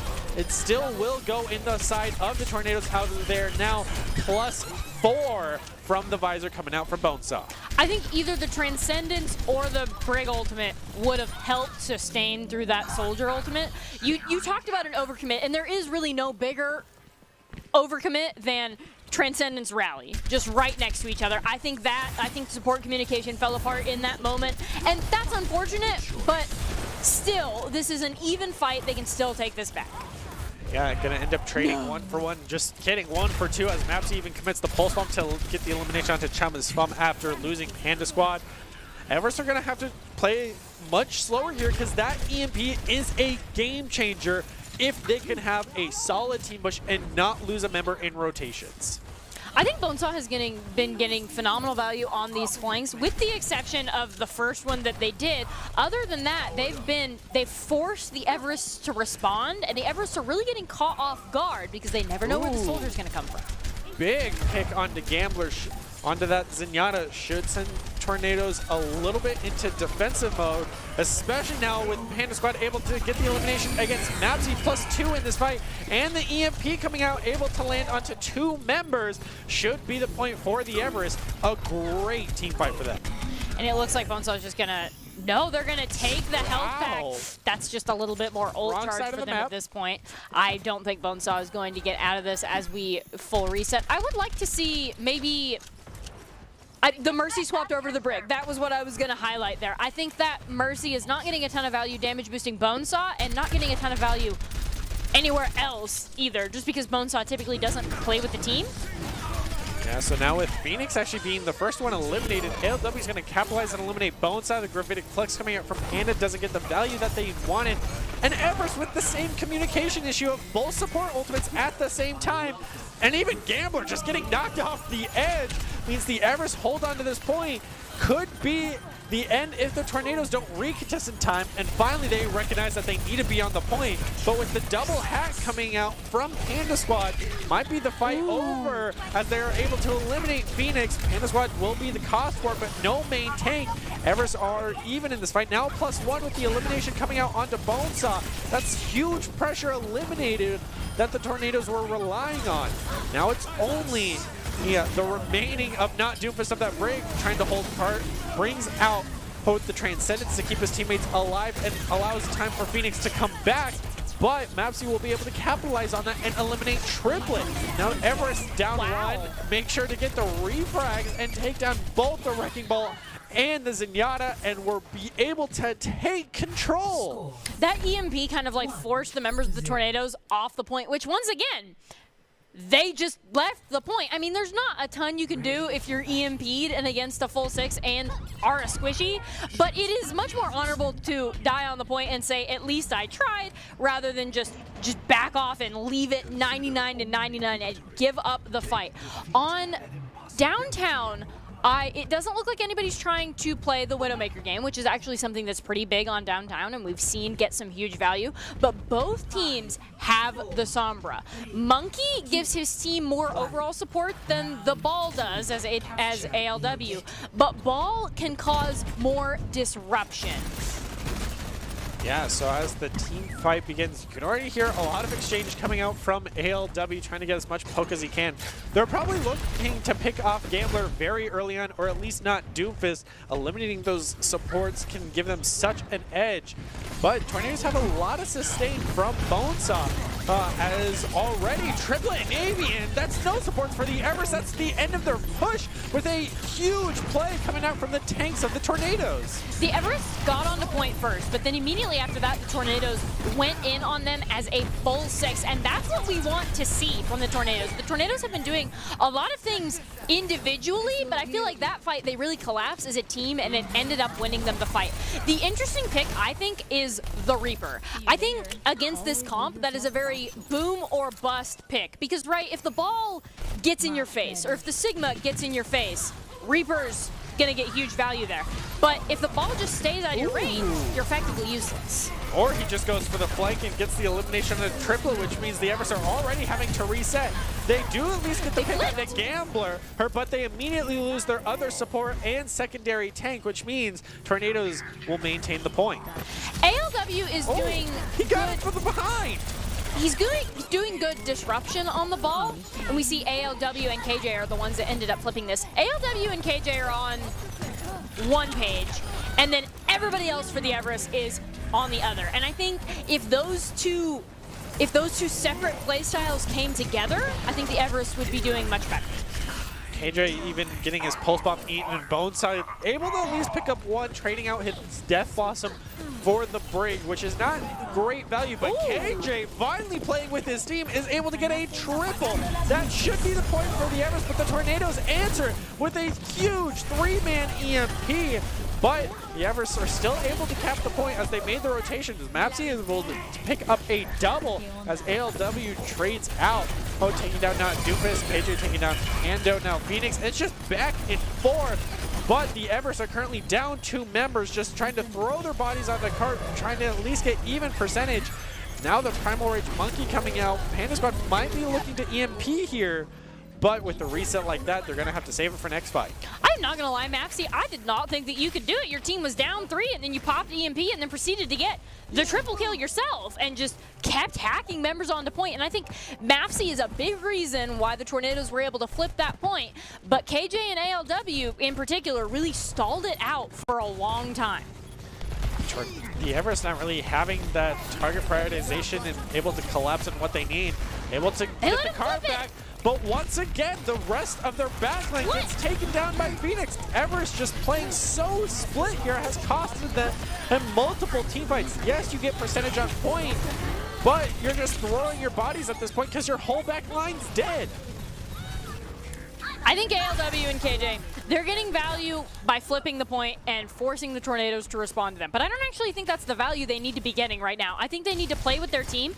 I would love to see KJ pop out with a Cassidy. I don't think the Tornadoes would be ready for it. And I think all of their members are vulnerable to a Cole Cassidy. And I think even a Reinhardt would help. Yeah, Everest need to go for a team comp swamp right now because the way they've been playing has been so split. Now opening out with the Gravitic Flux, but no members near the point just yet. Now the EMP coming out onto multiple members for both sides. A 4-man EMP with both supports. Once again, miscommunication from the supports using both ults at the same time do not complement each other well. And an amazing Death Blossom had the potential, but the Everest were able to collapse and the Everest swing the fight. I wonder if it's intentional at this point, just because we've seen so many of those double support ultimates come out. Like, it's always the Zenyatta and always the Brig ultimate. But the Zenyatta ultimate has the sustain that you need to get through that. The Brig ultimate doesn't actually, like, add a ton to that other than armor. And the armor can be added after the Transcendence is already done if you'd really like to coordinate both of those. So Everest, even with questionable plays from us, have been working out for them, but it won't work out anymore as both supports get eliminated first. Bone Cell will be the cost there, but Tornadoes should be able to take this here with an elimination onto Chumbus Fum as well. Now Panda Squad even falling. ALW not having a presence on point. Losing that main tank has costed the Everest. With the self-destruct able to zone him out for that much more time. ALW's already down to half HP. Now finally pushing on the point with the mines. Immediately has to retreat, and with the hacked health pack, can't get any value from there. So the Primal Rage and Coalescence will come out from the Tornadoes to keep their teammates alive. But with the elimination of the triplet and ALW finally going down, this should be map number 2 of Control for the Tornadoes. ALW looked for 2 separate health packs and was unable to find either of them there on that last fight. I think the Everests, so a 2-4 split is something that can be run in really high levels of play if your communication is on point and if everybody agrees to that. I think the 2-4 split, I think the 2 of KJ and ALW, I think they were communicating. I think they were doing things together, and I think they were on the same targets. I do not think the remaining 4 members of the team were prepared to be effectively down 2, because as Sigma, you can't really push in with your 4 members that are anchored around you. You can't push in with them unless your Tracer and your Ball get value, and it felt like a lot of the times the Sigma would be trying to go in a little bit prematurely just before those eliminations came out, which is why that split doesn't work. So now both teams finally going to go for a comp swap over to the Brawl, as this is mecha base, as you touched on at the start of this round. So Triplet already falling very low, tries for once to not be first elimination, and that's exactly what they needed to happen, getting the elimination onto Mapsy, but trading out for KJ as Phoenix has been able to take down ALW. There goes Triplet. That is the end of the Everest. The Tornadoes just need to remember to cap the point. Oh, Bonesaw, you did work on that Symmetra. Not necessarily in the kill feed, but there was a lot of damage that was coming out from that level 3 beam that just stopped the Everest from being able to push. But at this point, because that fight didn't go on, that fight went on just barely long enough for Phoenix Phoenix to get the shatter, so we expect him to use that as soon as the Everest try to push past this doorway. Yeah, hopefully the Tornadoes have the communication to be screaming to burn down the Rhine Shield. And there's the shatter. This doesn't land onto anyone, sadly. Instead, the May is just going to be there with the freeze. So not Doomfist is going to have to compensate and bring out the Amplification Matrix, which will swing the fight in their favor as they continue their aggression forward, eliminating the last few stragglers of the Everests. I don't know why the Everest rotated back there. We saw the Rhine charge and we saw other people try to like follow the Rhine back into spawn. The shatter was committed and didn't actually land onto anybody, but then the Everests ran away back into their spawn and were picked in that rotation. And I think that's the biggest thing that hurt them before, but now the Everests have the ultimate advantage, so I expect them to be aggressive this next fight. Yeah, Blizzard coming online with both the Deadeye and Amplification Matrix already there, but with the loss of ALW so early on, Bonesaw a bit of an overcommit with the wall coming out, I would think, because you were already +3 by the time that came out.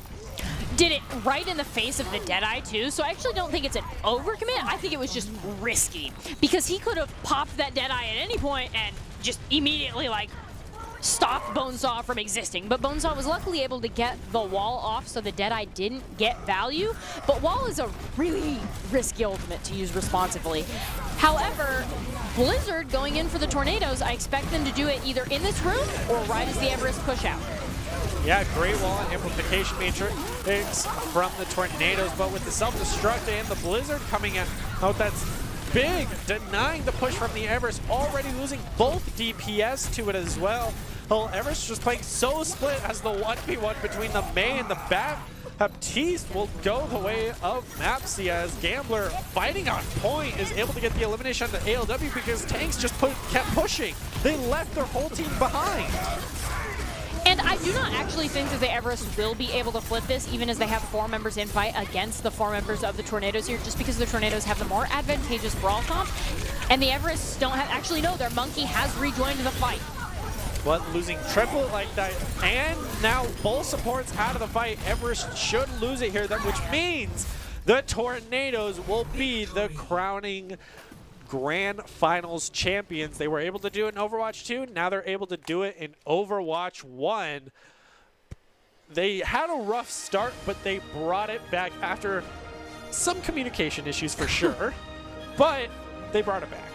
I think this is the closest match we've seen of the Everest and the Tornadoes. I mean, usually it's the Tornadoes not even giving up a map. I think the Everests are definitely improving, and I think their communication and rotations are the thing that's improving, but they still have a lot of room for work, as this 3-1 score would tell you.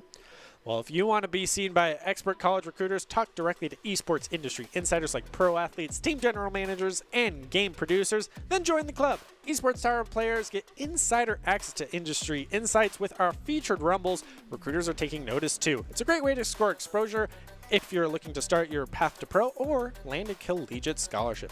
So make sure to check them out at esportstower.com. Well, this is not the end of the night just yet. We still do have our last but not least final show match with the return of the Fire Islands taking on the Monsoons. So make sure to stay tuned, and we'll be right back after this break.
We're going to build bridges and hospitals in a day.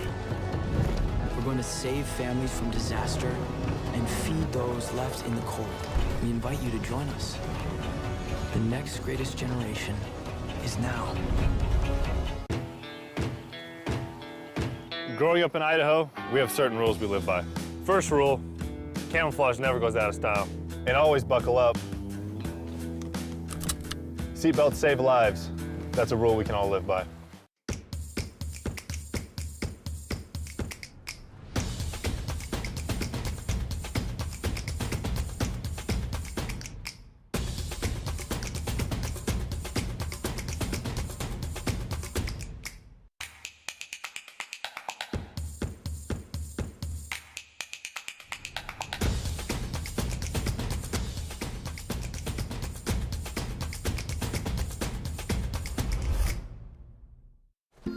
A rogue virus. No jobs. Sky-high tuition debt. Life is trying to put our generation on the sidelines. But we refuse to just sit back and watch it pass us by. Instead, watch us fly ahead. Watch us overcome anything. Watch us rise. Watch us change our world. Watch us become the next greatest generation.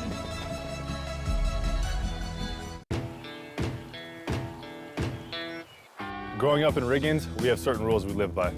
Look both ways before crossing the street.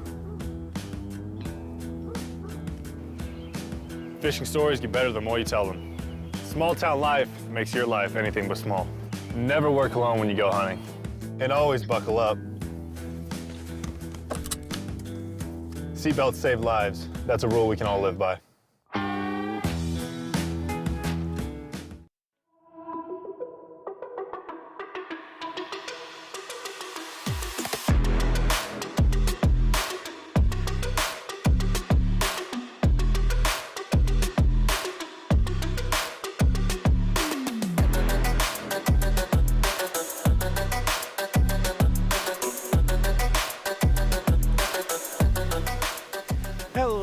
And welcome back into this broadcast of the Esports Tower Rumble in Overwatch. We are broadcasting it here from the Boise State Game Pants Esports Arena, and we just saw the Tornadoes claim the top spot in the Week 4 Rumble. But before we finish tonight out, we do have a show match between some of the Esports Tower teams that we have not seen in a while, the Fire Islands and the Monsoons. I'm your host, Brenner Bearlad. Joining with me to call all the action is Colby D'Angelo Alloway, and this final show match will be the return of Havana. So what are you hoping to see from these old returning teams after just seeing the grand finals? I think a close hold is always beneficial. I think it would be beneficial to both of these teams. And again, just as a reminder, the point of a close hold is you want to get like 30 seconds off the clock, right? You want to like try to win one fight, and that's good. If you get 2 fights, if you get a minute, that's great. If you get a minute 30 off the clock, that's excellent. And anything past that is almost impossible and will usually guarantee you a complete first point hold. And the idea of a close hold is you want a clean wipe on cart. Nobody really wants to get away from that fight because usually you can't. And because if you all clean wipe, you get back for the second fight and whole corner, where most teams already do anyway. So you're not actually losing any distance or holding potential. So some great pointers from our Overwatch expert, but we have one more who wants to give you any tips that we can, and we give those through Doc's Keys to the Game. In Overwatch, that's to never take a fair fight, but what does that mean? Take fights in unexpected places when they are unprepared, and of course, tempo, tempo, tempo. And these are presented today by the Esports Tower, where you can scroll pro advice at esportstower.com, improve your game sense, improve your team play, and improve your performance under pressure. You'll get matched with great players and professional coaches to help you rank up. So we're ready to jump into our last matchup of the night with the Fire Islands and the Monsoons facing off. Two teams we have not seen in a long time. Fire Islands really did struggle. They were a team that we saw a lot of growth in, so maybe they're coming back to show us everything they've learned. What is the number one thing you want to see from each of these teams? You already mentioned the close holds, and going over to Havana, are you preferring close holds or maybe a quick swap after they have it to snipers? I do like the close hold. I think the swap to the snipers is something that you can definitely run. I mean, you can't exactly run close hold heroes the rest of Havana. I mean, you can, it's just not necessarily optimal, and we do see the close hold coming out here. I would expect if they lose this first point and don't have Blizzard, I would expect them to swap off the Mei almost immediately here on defense. So some things to hopefully look forward to, but the attackers on the side of the Monsoons with Fire Islands on the defense first. Seems the return of some familiar faces that we have not seen in a long time, as C Squared actually gets eliminated first by Lucky Chew, a huge pick for the Fire Islands. Very scary when you're the Baptiste and you end up in front of your Orisa, and that elimination will always come out. It looks like they're trying to go the other side, which is usually how these work. You kind of like rotate which door you come out of and hope to catch them off guard like that. Yeah, BBQ with a great pick onto Dragon Shadow should give them that little leg up since they have the spawn advantage. Monsoons can hopefully start leaving their spawn doors as we swap over to Sunky, who's just dealing with a diva in his face.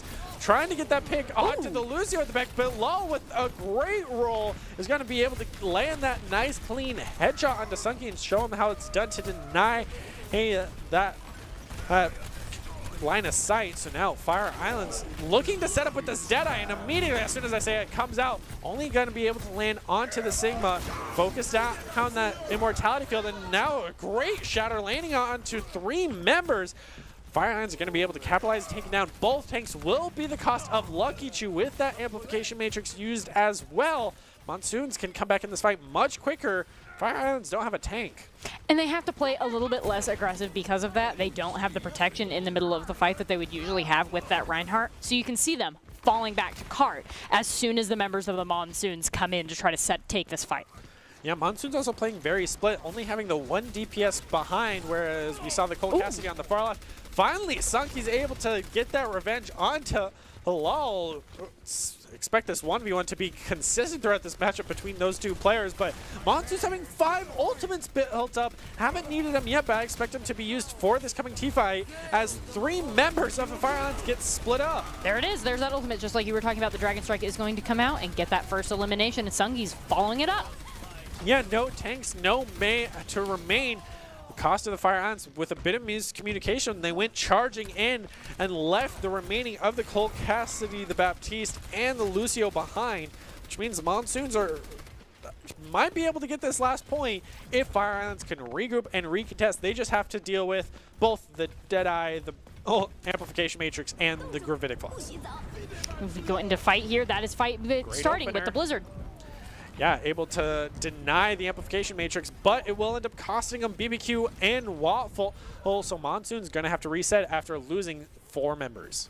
And we expect the Fire Islands, who are still on defense here, that Amplification Matrix coupled with that Deadeye, that can take them a lot of space, especially around this middle, very, very long sight lines as the Monsoons will approach this corner. I expect that to be used early before the Monsoons can engage.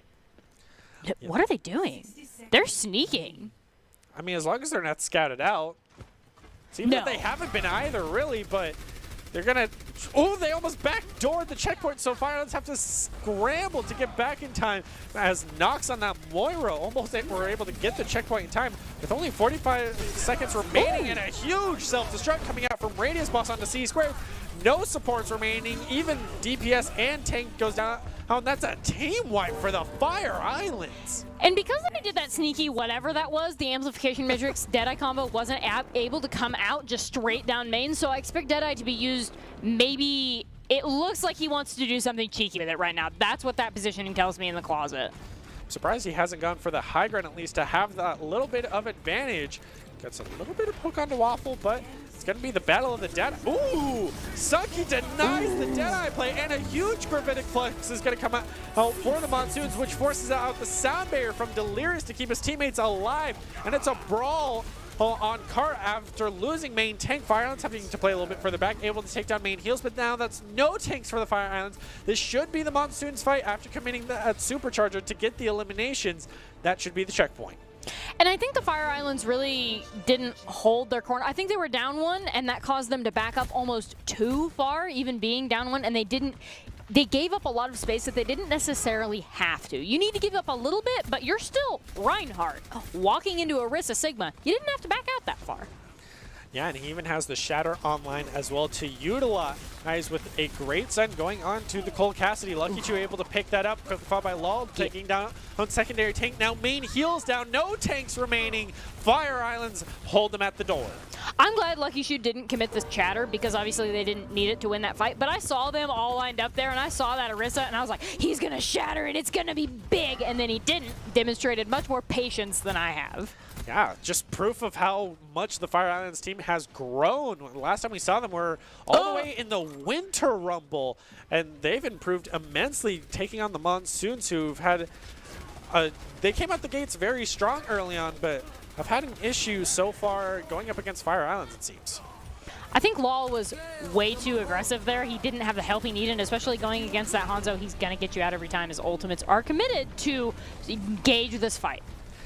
Yeah, Nox brings out the Coalescence to keep his teammates alive. Radius Boss falling very low, forcing Lucky Chu to back off, but he's looking for that shadow. That's why he's playing so far forward, which makes him drop down to the 100 HP and lands onto 3 members. Gonna go in with the charge even through the Immortality field to get the elimination. That's main tank for main tank right now. Still even in this fight, but finally Shroomy will be able to even the odds and take down BBQ, quickly followed by Lul. So both no tanks and 1 DPS down. Monsoons reset. If you're a Reinhardt and you get a big shatter like that, pinning is actually the worst thing you can do because you can just swing your hammer, send the fire strike, and get much more damage onto much more people than that individual elimination, and it doesn't make you forcefully, positionally compromise yourself, because that is what ended up killing Lucky Chu there. They just charged into the enemy team, and like, what did you expect them to do? Like, not turn and look at you? So Reinhardt's, when you shatter, pinning is actually the least amount of damage and least amount of eliminations that you're gonna get. It's usually that last-ditch effort if you already used the Flame Strike, hit a couple people with the swings.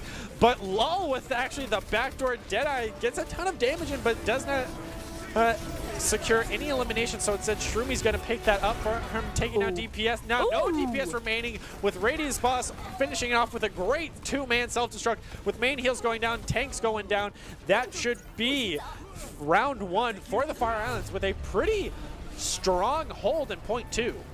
So this is difficult, but winnable for the next defending team here, because point 2 is a really solid defense. However, because of how far they were able to push it, this necessitates a close hold on defense, because that first defensive close hold got so much value. So whoever's on defense, if they hold the back corner, I don't expect it to go their way.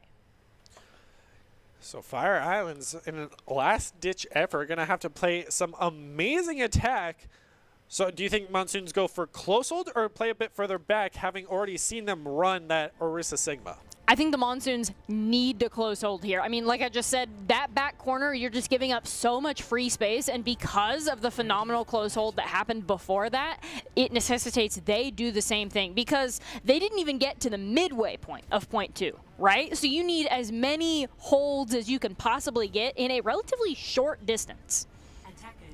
Seems Monsoons with their own strat are also sticking to the Rein Diva with, I believe that is the Mei and Tracer actually. So hopefully we don't see a case of last match of playing maybe a bit too split of the 2 and 4 split. So Fire Islands have shown that they have a lot stronger team play, but Monsoons holding much further back as well. I think that distance, it looks like they're going for the close hold, and I think that's great. I think if they just gave up that space, I think it would have been as close as just giving up the map. Yeah, running a Reaper as well. I'm surprised they're playing as far back as they are, maybe trying to wait for Waffleman to get that value, but Fire Island's going with a solid engage, looking for that Reinhardt who played a little bit too forward, and already Monsoon's giving up so much space. They haven't even gotten anybody eliminated yet, but they're still just backing all the way up into this corner, and I think that tendency to give up space for the Monsoons, that might lose them Havana, depending on how this fight goes. I mean, they've already made huge strides for the Fire Islands in time-wise, and still no elimination has come out of this. Huge pressure being applied to Sunky. Even Radius Boss with 100 HP will finally lose the mech, but Lul will get first blood onto Waffle on that high ground. That denies the artillery piece to get rid of any barriers. But BBQ with the first ultimate of that Gravitic Flux charged so quickly that Shroomy doesn't even need to answer with his Amplification Matrix after losing Radius Boss. Fire Islands are just going to wait and use up their time. I was very worried for the Monsoons there, just because I expected them to keep backing up, but it looks like their plan overall was to just back up until they got ultimates, and it did work for them, but they've still given up a lot of space to this Reinhardt who can just go in and shatter. Yeah, the solo Shadow even gets the elimination here against BBQ as the Immortality Field just came out too late. So LOL will end up trading out for Waffle as Dragon Shadow comes back and gets both the eliminations at the DPS, but now Shroomy even able to pick up secondary heals. That might be point number 2 and with how staggered the Monsoons are. I think they have a recontest, but I think they're in a really difficult position because they need to set up second point if they want a big hold, but they also can't afford to give up this space with 2 minutes and 13 seconds remaining, so they're taking the fight. Yeah, starting off with the tire, unable to get any value there as only the tanks were on cart.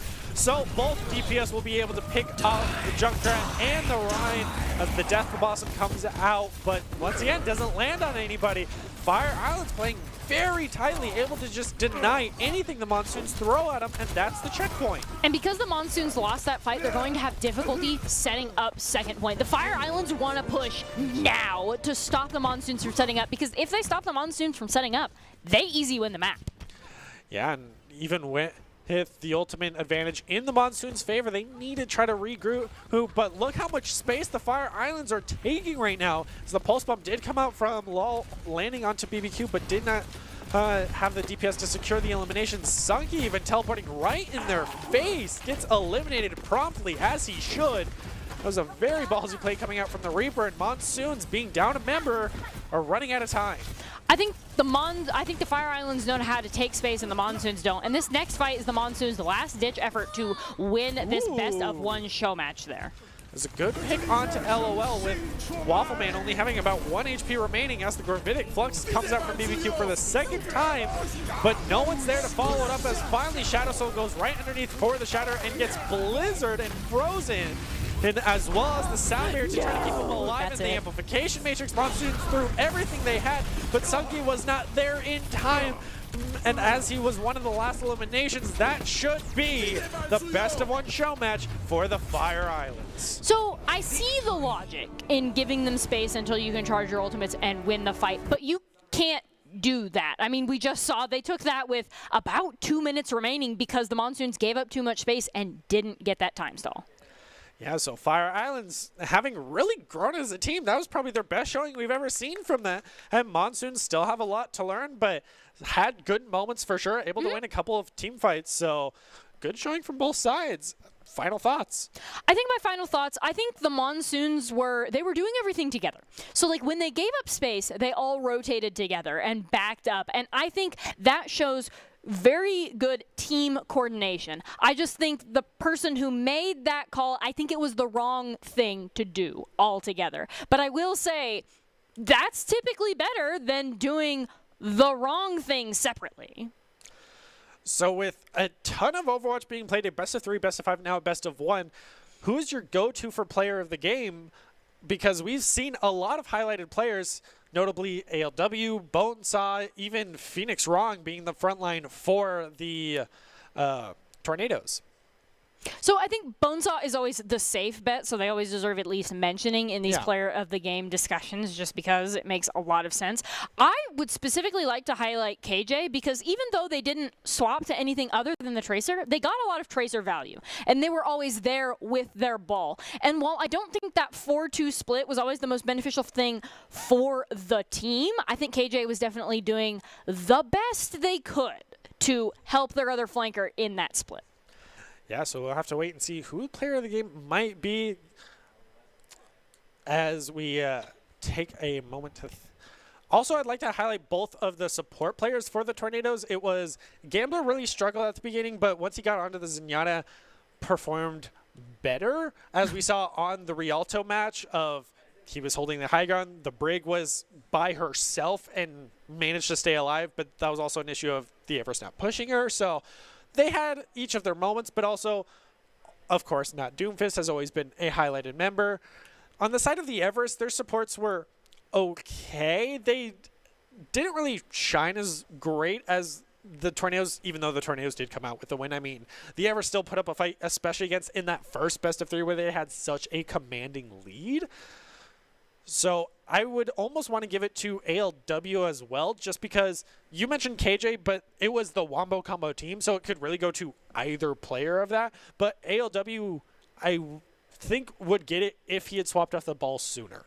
I think so too. I think ALW, of the two of them, actually like swapped over to other things sometimes, just not necessarily when the ball, even though he swapped to other things on other maps, like the map switching was what made ALW swap instead of the comp not working. Well, as we take a look to see, it will be, of course, Bonesaw. He has been the quintessential player to keep an eye on and the most requested by every college in the world. So Bonesaw is going to go ahead and be our player of the game, which is brought to us by the Idaho Central Credit Union, who believes a great player makes a team more successful, just like Idaho Central's helping members achieve financial success. Bonesaw is going to be the Idaho Central Credit Union player of the game. As we get ready to close out tonight, we want to give a huge congratulations to all of our teams for a very exciting Week 4 Spring Overwatch Rumble. The Tornadoes seem to prove that they're the team to beat in Overwatch 1 with a 3-1 win over the Everest in the Grand Finals. It is interesting to see if anyone can take them down. Everest have seemed to be the closest one, able to at least take a map off of them. But you want to make sure to join us next week on Tuesday, 6 p.m. EST for our Week 5 Rumble, which will be played on the Overwatch 2 beta. You don't want to miss it, so we will go ahead and close out tonight with the top 5 presented by the Idaho Army National Guard, who invites you to take your impressive critical thinking skills into real time. More than 10 jobs offering a $20,000 sign-on bonus and your degree of choice paid for, the Idaho Army National Guard is the best team to join out there. And make sure to reach out to them on Twitch at iGuard Gaming, and have a good night.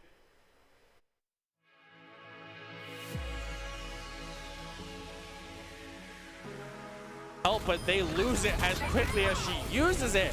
But with the rest of the Tornadoes following suit, they're able to get the elimination onto both tanks and the DPS and both supports. That's the one remaining. That is Panda Squad of that May. Finally, the Tornadoes are able to win a team fight on second point. But they're up 1 now, so now's the time to be aggressive. Yeah, ALW is being that aggressive forward tank and gets caught out with that flashbang. Things definitely cost the Everest, but they're going to bring out the Pacific Flux as well as the sights to take down Mango. That's huge, taking down main heals. Now both supports are down, and Illusion, Panda Squad getting in the backline, will finally get taken down by Joe. The Tornadoes are going to answer with their own mines and both their own support ultimates. Huge ultimates being committed here from both sides, as the point is still in the Everest control.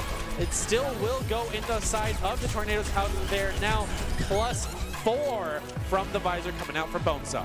I think either the Transcendent Now for that Blizzard to get it eaten up, so Taja's going to open it up with the dive, unable to find anybody, so not Doomfist going to bring out the Amplification Matrix, but quickly the Tornadoes give up the high ground, unable to utilize that ultimate. Instead, they're just going to win the 1v1s, being +2 in this fight. Everest are going to have to probably reset here, especially after a huge death with the help of that rally. A great set down. Surprised he did not commit the mines there with how stacked up they were. So instead, the elimination onto ALW will be huge for the Tornadoes with no main tank remaining. Finally, the mines will come out directly onto Cart and get the elimination on to secondary tank. No supports remaining. No